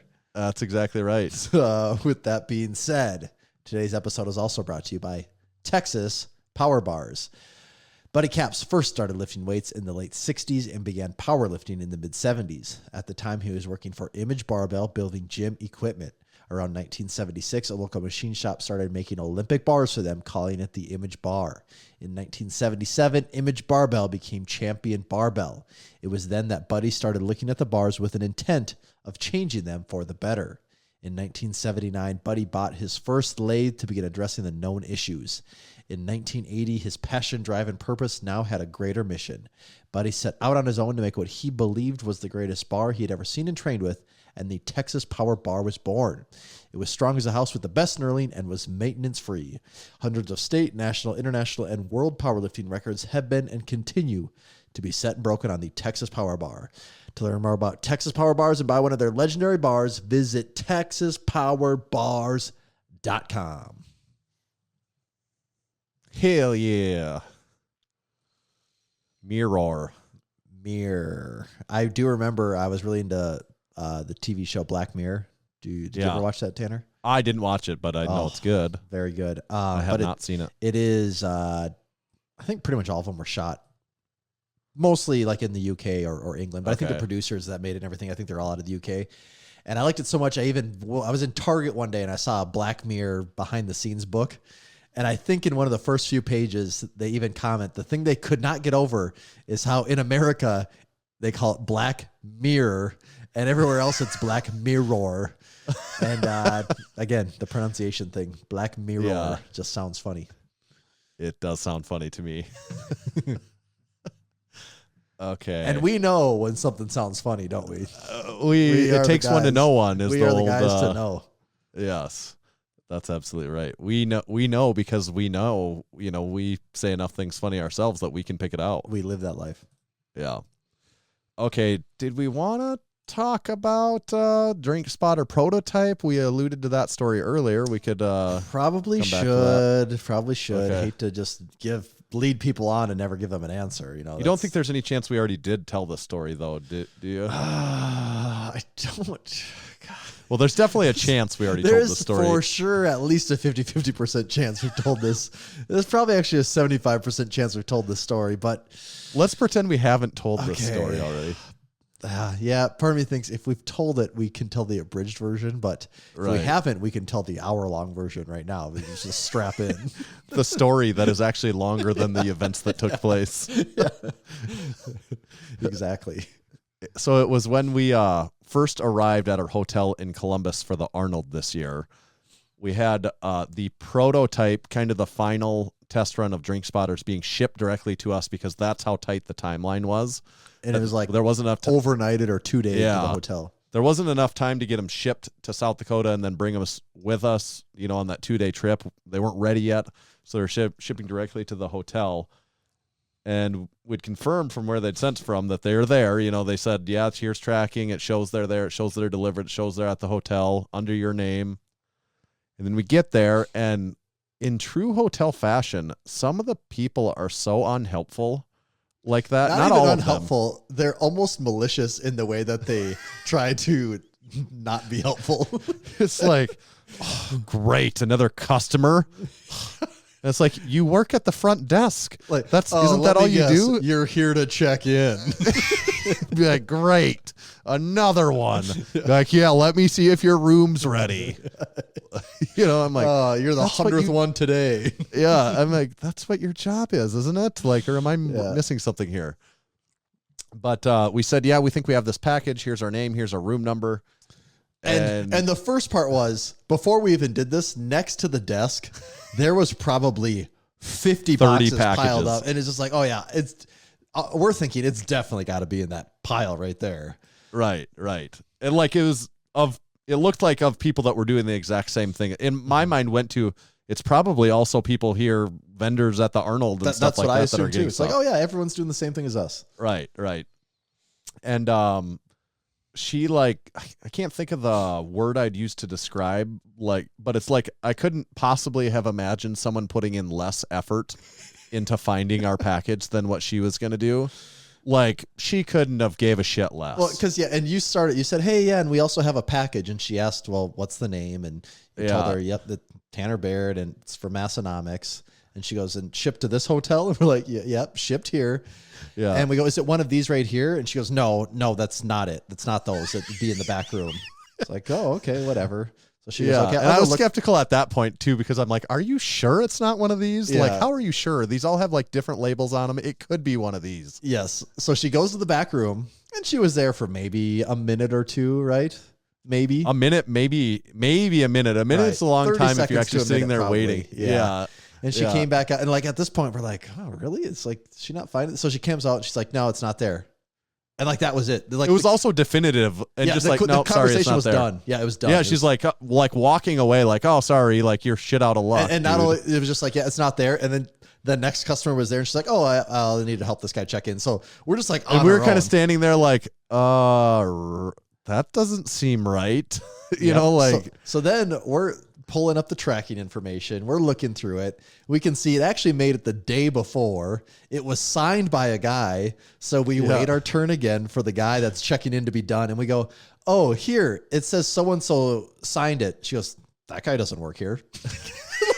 Immediately. Oh, that person like without hesitation. You know, just like she knows the entire directory of employees at the just like, no, hotel. that guy does not work here. So I don't know what that is. It's like, well, it says it was delivered to this location. Yeah. Like that's kind of a hard, I mean, a guy that just lost a package, but that's kind of a hard one, I think, to fake for a hotel to say this was delivered, or for FedEx to say this was delivered to this location and then actually have it not be there. But so then again, we're kind of like going back to each other and being like, well, what the hell?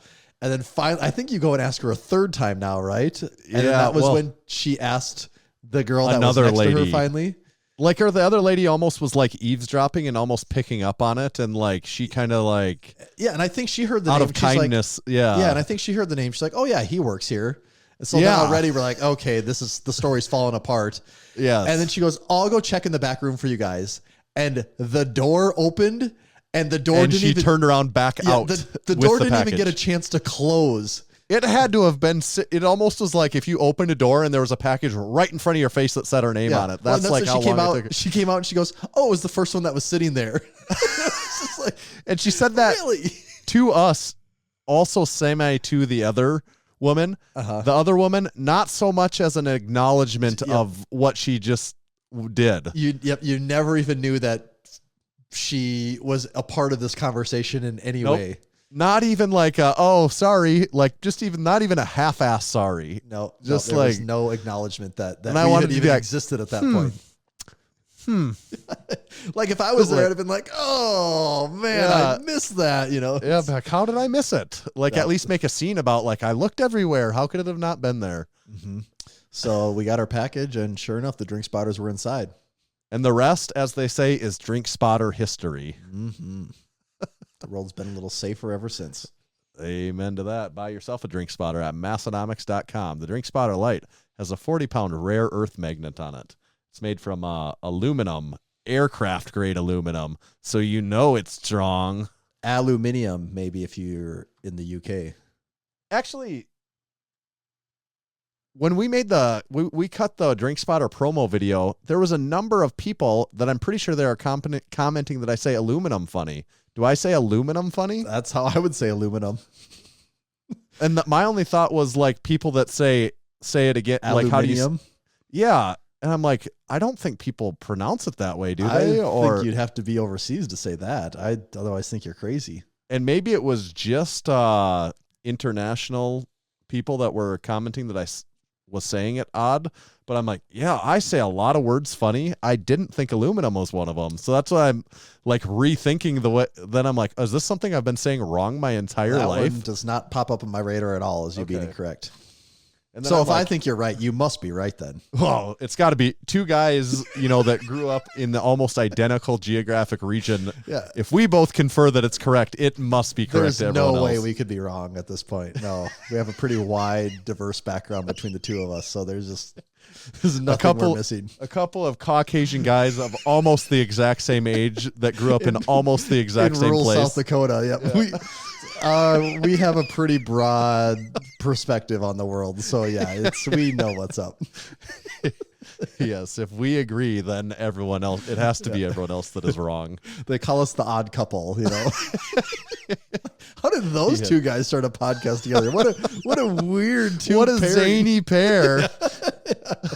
They should make a TV show about those guys. They're just so wacky. One of them's 36 from South Dakota, white with long hair, and the other one's 34? Yeah. It's like there's an old one and a young one. One has lighter colored, longer hair, and it's curly. Yeah, that's us, the odd couple. Yeah. Okay. Oh, good stuff there. Is that about? Are we bringing this one in for a landing? Do we want to give the book update, or do we save that for next week? Well, I'm kind of interested. I want to know what this book update is. Yeah, so I can wait a week. The book update's been hanging over us for quite a while, hasn't it? It has been, actually, to the point where we deleted an old book update out just to add a new book update in. It's actually different books. I think it was maybe like 3 weeks ago or something on the podcast. I said I've got some books I want to read, so I'm going to provide book reports when I finish. Well, I haven't finished them all. Completed one, I'm halfway through the next, and then the third one is still sitting on the shelf yet to be read. And you might be asking, what books is it that Tanner's reading? Austin Powers, this sort of thing is my bag, baby. No, it's just the transcripted scripts of the 3 Austin Powers movies. That's the screenplay. Of all 3. Yeah. That would be funny. And that would be an interesting read. And then read the Highlander screenplay Mini-Me afterwards. walks into room. Fat bastard, get in my belly. That part really got me. It was even better on the screenplay. Better when I read it in my head as fat bastard. No, so the books and I guess the backstory is I've been listening to quite a bit of Lex Friedman. Yeah, you had told me that. I believe in private. I'm not sure that's been brought up on the podcast. I don't know if I did bring that up. And then because I listen to quite a bit of Lex Friedman, I'm hearing a lot of AI talk, ChatGPT talk, stuff like that. And the amount of the times that guy referenced a couple of books that I'm like, I get the references to those books. Everyone's aware of them, but I'm like, have I actually read them? Maybe in high school they said I had to, and I read Cliff Notes enough to, in high school, this is a great point, a subtangent to this whole thing is they should just quit even trying to make you read some of these books in high school, because none of it has any, you can't, when you have no life experience, you can't read books like this and take anything from it. I get what he meant when he wrote that. It's like, no, you're like, I haven't done shit. So of course I memorized what he meant when he wrote that. And Animal Farm. Yeah, I get, communism's bad. Right. And you're like, said so. You're like, I don't care. I'm hungry. I want to go play a video game. It's like, I did bad at practice. Yeah, it's like I live in a capitalistic society, and let's be honest, I barely get what that is. I just want my freaking Xbox. Okay, is that what that means? Like, okay, so the books I was reading, we touched on one. Brave New World by Aldous Huxley. Yep. 1984. Yep. And then Animal Farm are the three I had on my list. That and a couple of George Orwell in there. Orwell is 1984 and Animal Farm. So the first one I read, because I had Brave New World and 1984, because my wife has a whole bunch of books, and so we had both of these on a bookshelf, and I'm like, oh, here. I actually went to the library in my house the day that I thought just sitting there, and I'm like, oh, we have these books even, so I read Brave New World first, and now I didn't get asked to read that in high school, nor did we really talk about that in high school. But we some people didn't read that one either. Is that the one? Yeah. What the Catch-22? Or no, is that actually just Catch-22? No, there's nothing Catch-22. I don't think, unless I completely missed up. It's very. Can people mention it in the same breath a lot of times as 1984? Yeah, because it is this alternate future. Dystopian society, I guess. It's just it has a lot of comparison. It was also written at the very similar time to 1984, which is kind of funny coincidence. It's very different takes on it, and these different takes on these future governing bodies that have ultimate control and all this stuff. But that was a really good book. Brave New World was good. I am glad that I read that, and now I get the references if people talk about Brave New World. Okay. Now not do I say, yes, I kind of know generally what Brave New World is about. I get it. Yeah, I've read it. No, and you talk about the savages. I'm like, yeah, I get what you're talking about, the savages and stuff like that.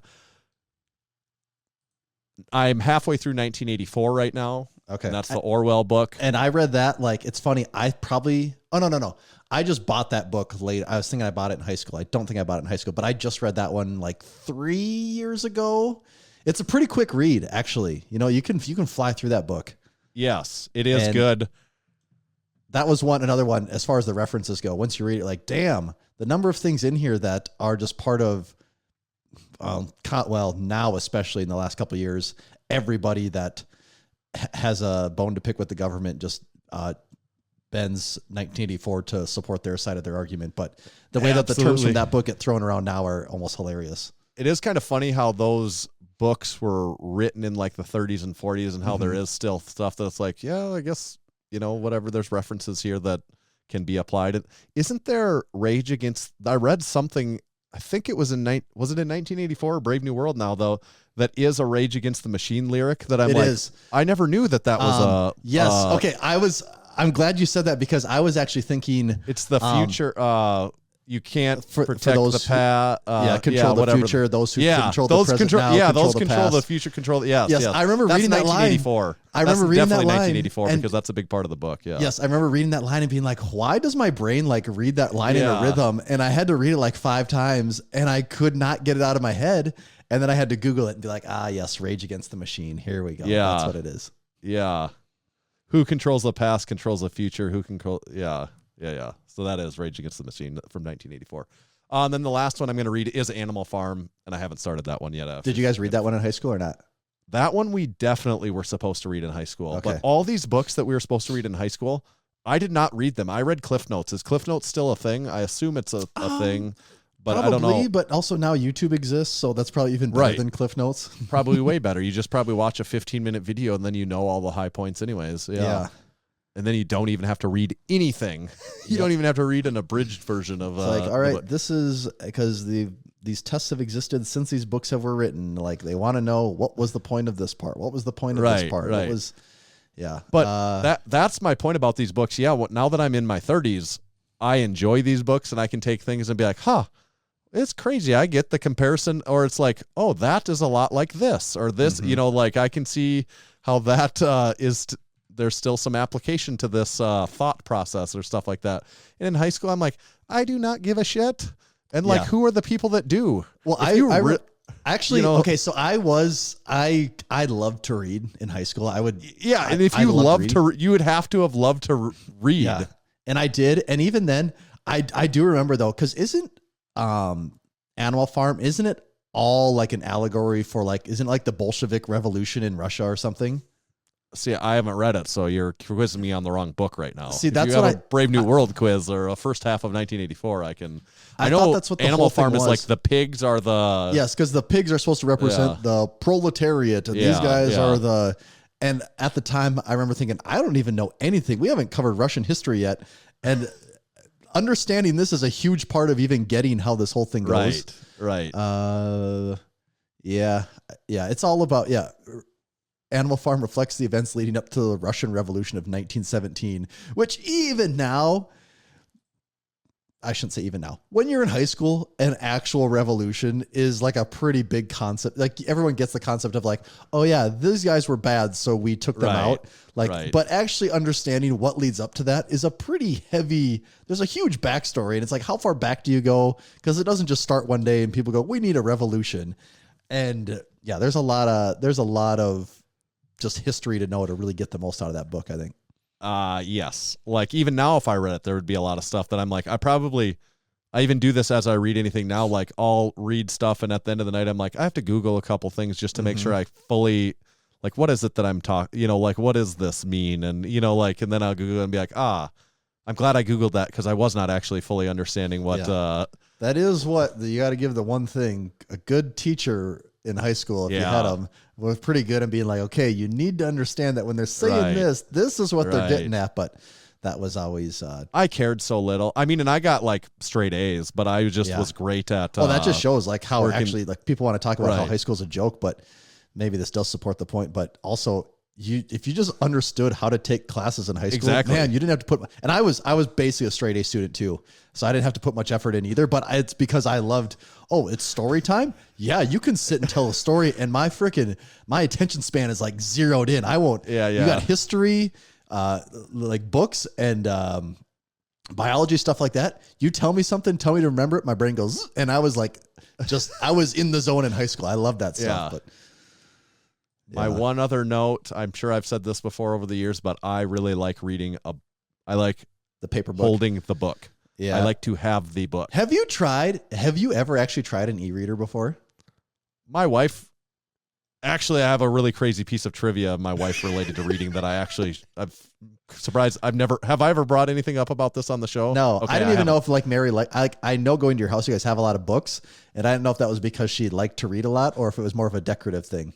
No, she likes to, it's both, but she likes to read. Yeah. So my wife and my mom both have every version of every kind of, the Nooks and all that stuff. My wife actually uses her phone a lot and reads right off of her phone. That is crazy to me. That's yeah. Oh.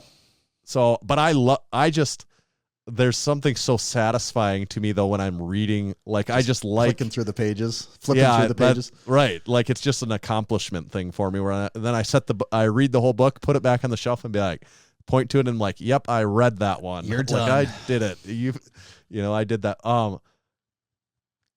My thing on that though, because my wife does so many of those, she reads them through like, I don't know what the programs are. Was like Kindle or not Audible. That's audiobooks, but yeah, I don't know, whatever they are, but it records your reading history. Oh, yeah. At the end of the year, you can see like what you did. You won't guess correctly. You won't guess enough. Even with me saying that, you still aren't going to guess enough. But for 2022, guess how many books my wife read? Books she read. Yeah. In 2022. See, to me, one a week seems like too many, but you're also saying like she read a lot. So one a week is a lot if she's not reading children's picture books. I'll say 60. Did she read 60? Over 400. No, how? Yeah. How? over a book a day because she's reading she doesn't watch TV. Oh she my God. she doesn't like TV shows or movies. I thought for sure when I said 60, you'd be like, well, your one a week was actually a better guess. No, over 400. And that doesn't count Audible books, which she also listens to. Some, she mostly reads, but she does do some. But she also has a really weird reading style that I can't wrap my head around even. She'll be reading like 5 books at once. See, that's too. Could you even imagine doing No, more I don't than even one? like having 2 different podcasts that I haven't finished at the same time. That Right. bugs me. She'll be partly through multiple books. And then also a big difference in how she reads and I read. I am capable of reading quickly. I am incapable of reading quickly and comprehending.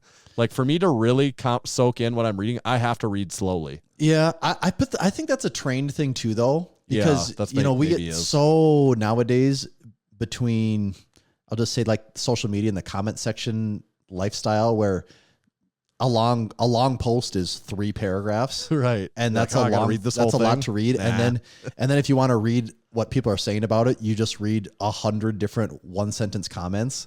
And like, oh yeah, I read a lot there, and it's like, yeah, you maybe read a little bit, but nothing. You maybe read a paragraph's worth of right, words. Because I did. It was for me about 5 years ago. I got really into reading for like 6 months because that was my thing. Is like I'm gonna read at least a book a month. Yeah, and that was like when I was reading 1984 and several other books. But I remember when I first was like making myself get back into it because I loved reading when I was younger. How often I would find myself having to go back and reread pages or be like my brain started thinking about other things, go back 4 pages. Yep. And after like a couple months of that, I do think it is a trained skill where I did notice like my reading speed was really picking up. Yeah. Like there could be things going on around me and I was way better at like shutting them off. But like when I first started, I needed like absolute silence, 0 distractions, the perfect environment. And then as time went on, I remember we went on vacation to Florida and it's like, oh, we're in the airport. There's all this stuff going on. I can read. I read on the plane. I was like reading on the beach. I was like kind of feeling like a real reader all of a sudden. And like the environment did bug me. And that was probably peak reading for me in my 20s. And then after that, life hit me pretty hard and reading has really slowed down again. My biggest problem on my reading is like now I always I'm wanting to finish, like I'm getting going on these books and then I want to finish and I'm just like, oh, it's 10 o'clock at night and I haven't watched a television show or anything either. Like I've literally not had time and now it's time. And then I'll be like, okay, good. I can read a little bit. I'll read for 15 minutes. I'll be like, I am actually falling asleep with the book in my hand. I'm 100%. I'm sleep reading. Even for me right now, I'm usually so tired by the end of the day. Like the other day, daughter had gone to bed. My wife was taking my son up to bed. It was like 8:30. And I'm like, because usually that's when once everyone's to bed, I usually take the dog for a walk around the block. Yep. And at that point I remember being like, oh, I'm so tired. I'll decide if I'm going to do this. I'll turn on like one YouTube video. And I remember it was a 10-minute video and I didn't get to the end of it. And I woke up and it was 12:30 at night. And I came to bed and the next day I told my wife that and she goes, no, I woke you up. You said you were coming. And I'm like, I don't even remember you talking to me. I was just, it was like 8:45. I passed out. I was just so beat. And that would be that's my problem with reading right now is by the time I get to the end of the day, I'm just so wrecked and reading is so relaxing. I know my preferred position for reading is laying down too. And that would just, I'd be knocked out. That's what I'd struggle with. Yeah. But I do want to get more into reading. I wish I read more. And part of me thinks maybe I need to get an e-reader because when you have an e-reader, you can change the font size. You can do different things. Well, it should be way more convenient. It's probably better for your eyes. It's probably better. And it's way more convenient. Yeah, you can have it because at night it's because I like the page to be nice and bright, Right. I feel like I can read faster when it's brighter. Yeah, like my copy of 1984 that I'm reading right now is probably like 50 years old. And, it's like... Yeah. So that's why I think maybe, and if I had another gadget, maybe just playing a game with my brain, like, oh, here's another gadget you can hold. Right. Your brain would be like, oh yeah, we're having fun again. And it's like, I bought this. Now I want to use it. Like, I can't waste it. Yeah. I can't waste this money. I have to read the damn thing. So haven't done it yet, but maybe one of these days I will. Yep. To be fair, I've never tried, even though, like to your original, I've never tried because So have you seen what the pages look like on an e-reader though? Never really paid attention even. They do look surprisingly. It's not like an iPad or a phone. Right. No, it's like it's not like backlit. Yeah. I mean, you Or can like- get ones that are that I don't know if it actually is a backlight, but you can get ones that are lit, Yeah. so you can see them. But Like I do know that it's weird. Like my son has one even where I'm like, it's weird. It's like the screen's like on all the time. Even like it has like because it uses like no.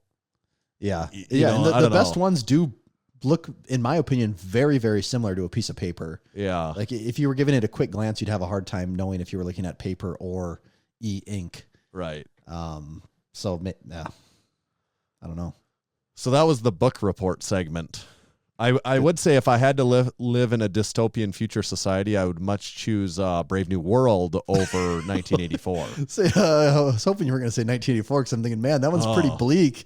No. I'd hate to know what Brave New World is like then, if that's what you're picking. No, I mean, still also like horrific in different ways, but if you think about it enough, but also like at least to just, I'd be brainwashed into not knowing any different and ultimately thinking that it's all right. So Yeah, that's my the thing that scares me more about 1984, it's always been the warning for the future and all that. yeah. And to a lot of it's always been like, yeah, it's still sci-fi. But now with just the sheer amount of cameras and AI processing and all that exists now. Well, it's the It telescreens really- in your house. You're like, then you're like, oh, it's like Alexa. Oh, I mean, it's not Big Brother doing it. It's the giant corporations. It you know, is, that but all- it's all just like constant surveillance. And it's like, Right. oh no, every single person thinks, I know there's people listening to this podcast, and maybe you even have it too. Like the number of people that think they need Ring cameras, and not just we Ring don't cameras. have one. Yeah. You don't, or you do? We don't. Okay, Yeah. see, and not even just Ring cameras But outside their house. I'm surprised we don't. You Yeah. know, I don't know why we don't. You But know, also, just- it's like you live in Aberdeen. Like, Right. okay, if someone Right. steals, like that's not really a problem with people stealing stuff off. Yeah, I guess Right. it can happen, but that's one thing. I can sort of get that. But then you start to look at the number of people that start to have cameras in multiple rooms of their house. Yeah. And that's just like creepy to me. It's like that's playing into the whole thing of, do you not? well, that is I like don't know. 1984 in ways. I don't you know, like that's where I you can can't see even do the- that. Like I don't like, I love technology. I've literally spend my day in front of a computer all day long, every day. I love tech stuff. I make websites. Like that is my job. I make websites. I like the internet. I like technology, but I don't like cameras in my own house. I don't like voice things that listen to me. Like there's tons of people that have Alexa, Siri speakers, and Google speakers in every room. And I'm just like, I don't really like that either. And then a lot of people have multiple cameras outside their house. And to me, part of it's like, fuck it. Something bad happens outside my house. I guess Everyone my else neighbors, has video. I of guess, it, yeah, my neighbors have the footage and I Yeah. don't need to play into that too. And part of that is, yeah, we live in relatively safe, right. Midwest, but that is the scary part of it. And so then you start to have these things where it's like, oh yeah. And also like law enforcement can in certain jurisdictions just go in and scoop up all that footage and look through it. And it's like, oh yeah, there is no right to privacy. Not even, I got my phone on me and that's tracking everything I do, but also people can just watch what I do everywhere I go through. And then there's like AI that can process like what your phone is doing and run it through these Ring cameras. And basically without even doing it, people have created their own surveillance system that constantly keeps an eye on everyone. It's like, yeah, the government It's didn't like need to do the it because Batman you movie did it. almost too. Yeah, know, like where you, it's the government didn't need to make a sonar surveillance system yeah. because we made one because we're all so afraid of ourselves. And also, why is everyone so afraid of everyone? God, that pisses me off. It's like, no, it's just like people are people. Like, why is everyone so afraid of everything all the time? I don't get it. That's why it's kind of funny, like this book that 1984 written in 1948. And granted, that's not the society we live in, but how aspects of it, it's kind of like, oh no, that's kind of is what it like. We are like someone is hearing everything that you're saying in a lot of cases. It is. And Yeah, so like you put the telescreen on your wall, and then now you have the telescreen in your pocket. yes, And you have the thing that listens to everything you say, and you signed up for every one of them. You took every one of them, because you don't want to take your little thumbs out and type a little thing. Like, no, I can't be burdened to type it. I got to say it out loud. Yeah. So in exchange for that, I let everything listen to everything I do. and And it's funny because some of these things are almost political statements now. I mean, privacy. It's like, why is it a partisan issue? Yeah, I don't even actually. Nah, as far as our politicians are concerned, I think they both agree that the more we can take from you, the better. I don't think that's even a partisan issue. That's like just a government. Politician. Like, why don't we get TikTok banned? Like, why don't we have privacy laws? Well, because then we'd have to make our own American companies have privacy laws, and they're extracting too much data. That's too good for too many people that aren't the consumers. So we can't change that yet. Yeah. And that's the reason why I'm reading those. The reason listening to Lex Friedman is it's a lot of it circles back to AI, where it's just relevant discussion of like the future of what's going to happen with artificial intelligence technology, and like the thought of like, we're giving this thing access to all of the internet and like the access of to all information of available, that exists. And there's just funny parallels there of where you start to be like, oh, am I crazy?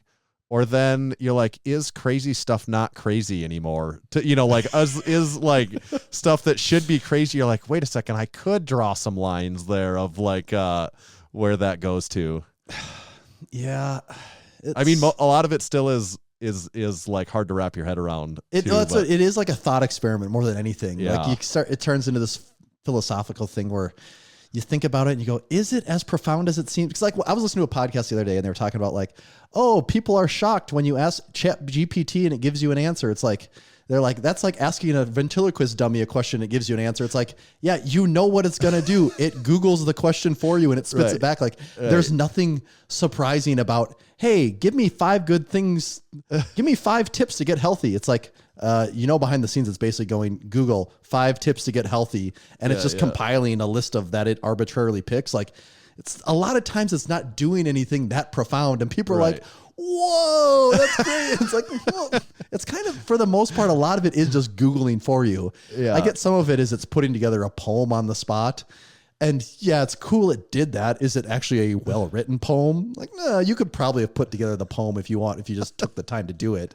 Right. I guess maybe the party trick is that it did it so fast at your command. But well, at this point in time, it is kind of a party trick in a lot of ways. Yeah, a lot of it is. And there is some image stuff that's really cool. I will give it that. Like it can do some really, but there's also like some really weird, bad things that does for image too. But it is improving so fast that it is definitely in its primitive stages. And 3 years from now, it'll probably be pretty crazy wherever it's at. Yeah. 3 years when we're doing this podcast, and then people have just fed our voice into it, and we could just make whole podcasts actually probably, and people won't even know. We could just say, here's their back catalog in just this all whole the thing. words that we've ever said. Yep. And then you feed it into ChatGPT and say, all right, now make a 2-hour long podcast of Tanner and Tommy talking, include something about a fizzy can of some kind, have them talk about some type of fitness product, and also have them mention something that happened in their lives. Strengths. It's something that happened in a white male's Midwestern life that has a wife and kids, and also have them talk about something that happened in the world of strength sports. And it'll just Google all those things, compile them all together, and it spits out a podcast of us. And that's podcasting in the year 2026. Oh, that'll be way easier for us. It'll be way easier. Yeah. There's no doubt about that. It'll be easier. Whether that's good or bad. Yeah. I guess that's for society to decide. That's for future. That's a problem for future us to worry about. Yeah. I got bigger things to worry about between now and then, like sleeping. Yes. And I want to tell you something else. I want everyone to, I don't know if you should be worrying about, but I'd at least be thinking about it right now. This is the Strength Company. We've set out to build a better barbell plate on American soil. We ended up here at Wisconsin's legendary Wapaka Foundry. With over 60 years of ironworking experience, the foundry had the knowledge, technology, and processes to build our weights to our exact specifications. The Strength Company plates are slim but rugged, smooth but easy to grip, and electro-coated for durability and to look great in your gym. This is the next generation of American iron. Only available from the Strength Company. Yeah. Oh, yeah. God, that's got to get into it. This episode is also brought to you by SwissLink. In 1995, Maurice Big Mo Huffman founded Swisslink with the mission to bring authentic Swiss Army goods to the United States and into the hands of those yearning for quality gear at uncompromised prices. Now, for nearly 3 decades, Big Mo has been traveling far and wide in search of the best items from military forces around the world. Big Mo doesn't only find authentic military clothing for Swisslink, he brings in everything you can imagine, from Swiss military rangefinders to Italian police tracksuits. Swisslink.com is also home to the Swisslink Classic Wool Blankets. They're an ideal mix of 80% wool and 20% recycled fibers. It's that special blend that provides a soft, luxurious feel while maintaining all the benefits of wool. The designs are reminiscent of brands that rhyme with Schwendelton and Schwudson Bay, but are available at only a fraction of the cost. Swisslink's exceptional collection and dedication to quality customer service distinguishes them from the competition. Enjoy a 15% discount off your next purchase at swisslink.com by entering the code MASS at checkout. That's code MASS to save 15% at swisslink.com. Thank you, Swisslink. Should we send this one on home? Let's bring it on home. You know the Johnny Holmes band? Yeah, I know who they are. Who did? At a concert of theirs one time, and friend of ours, Darren. Did he tell him to hit him with his best shot over and over again? Well, no, that was a different concert. Funny thing but he was yelling. We were like right in the front of the stage, and he yelled, "Send him on home, Johnny," probably like 50 times throughout the concert, and like at times that they definitely like had to have been registering that someone kept saying this repeatedly. Like, this is too much. And I can't help but anytime I hear like "send him on home," it just like takes me to that, like repeatedly telling, "Send him on home, Johnny." Yep, I can see so we'll that. send him on home, Johnny. Yeah, Tommy, where do they? Oh, buy our stuff. Yeah, if we didn't tell you of that. Course, yeah, buy our stuff. Episode. Buy a drink spotter. Become a supporting member today. Massenomics. Get yourself a pocket tee like this, and pocket tee. Even get a windbreaker. Pretty windy this time of year in the Midwest, and you can break wind so nice in one of those windbreakers. Breaking wind never felt so good. No, it did not. Yeah, where do they find you at, You Tommy? can find me at Tomahawk_D. You can follow me at Tanner_Baird, but just make sure, for the love of God, follow Massenomics at Massenomics. See ya. Thanks for what you do with your podcast. Whoa. See ya.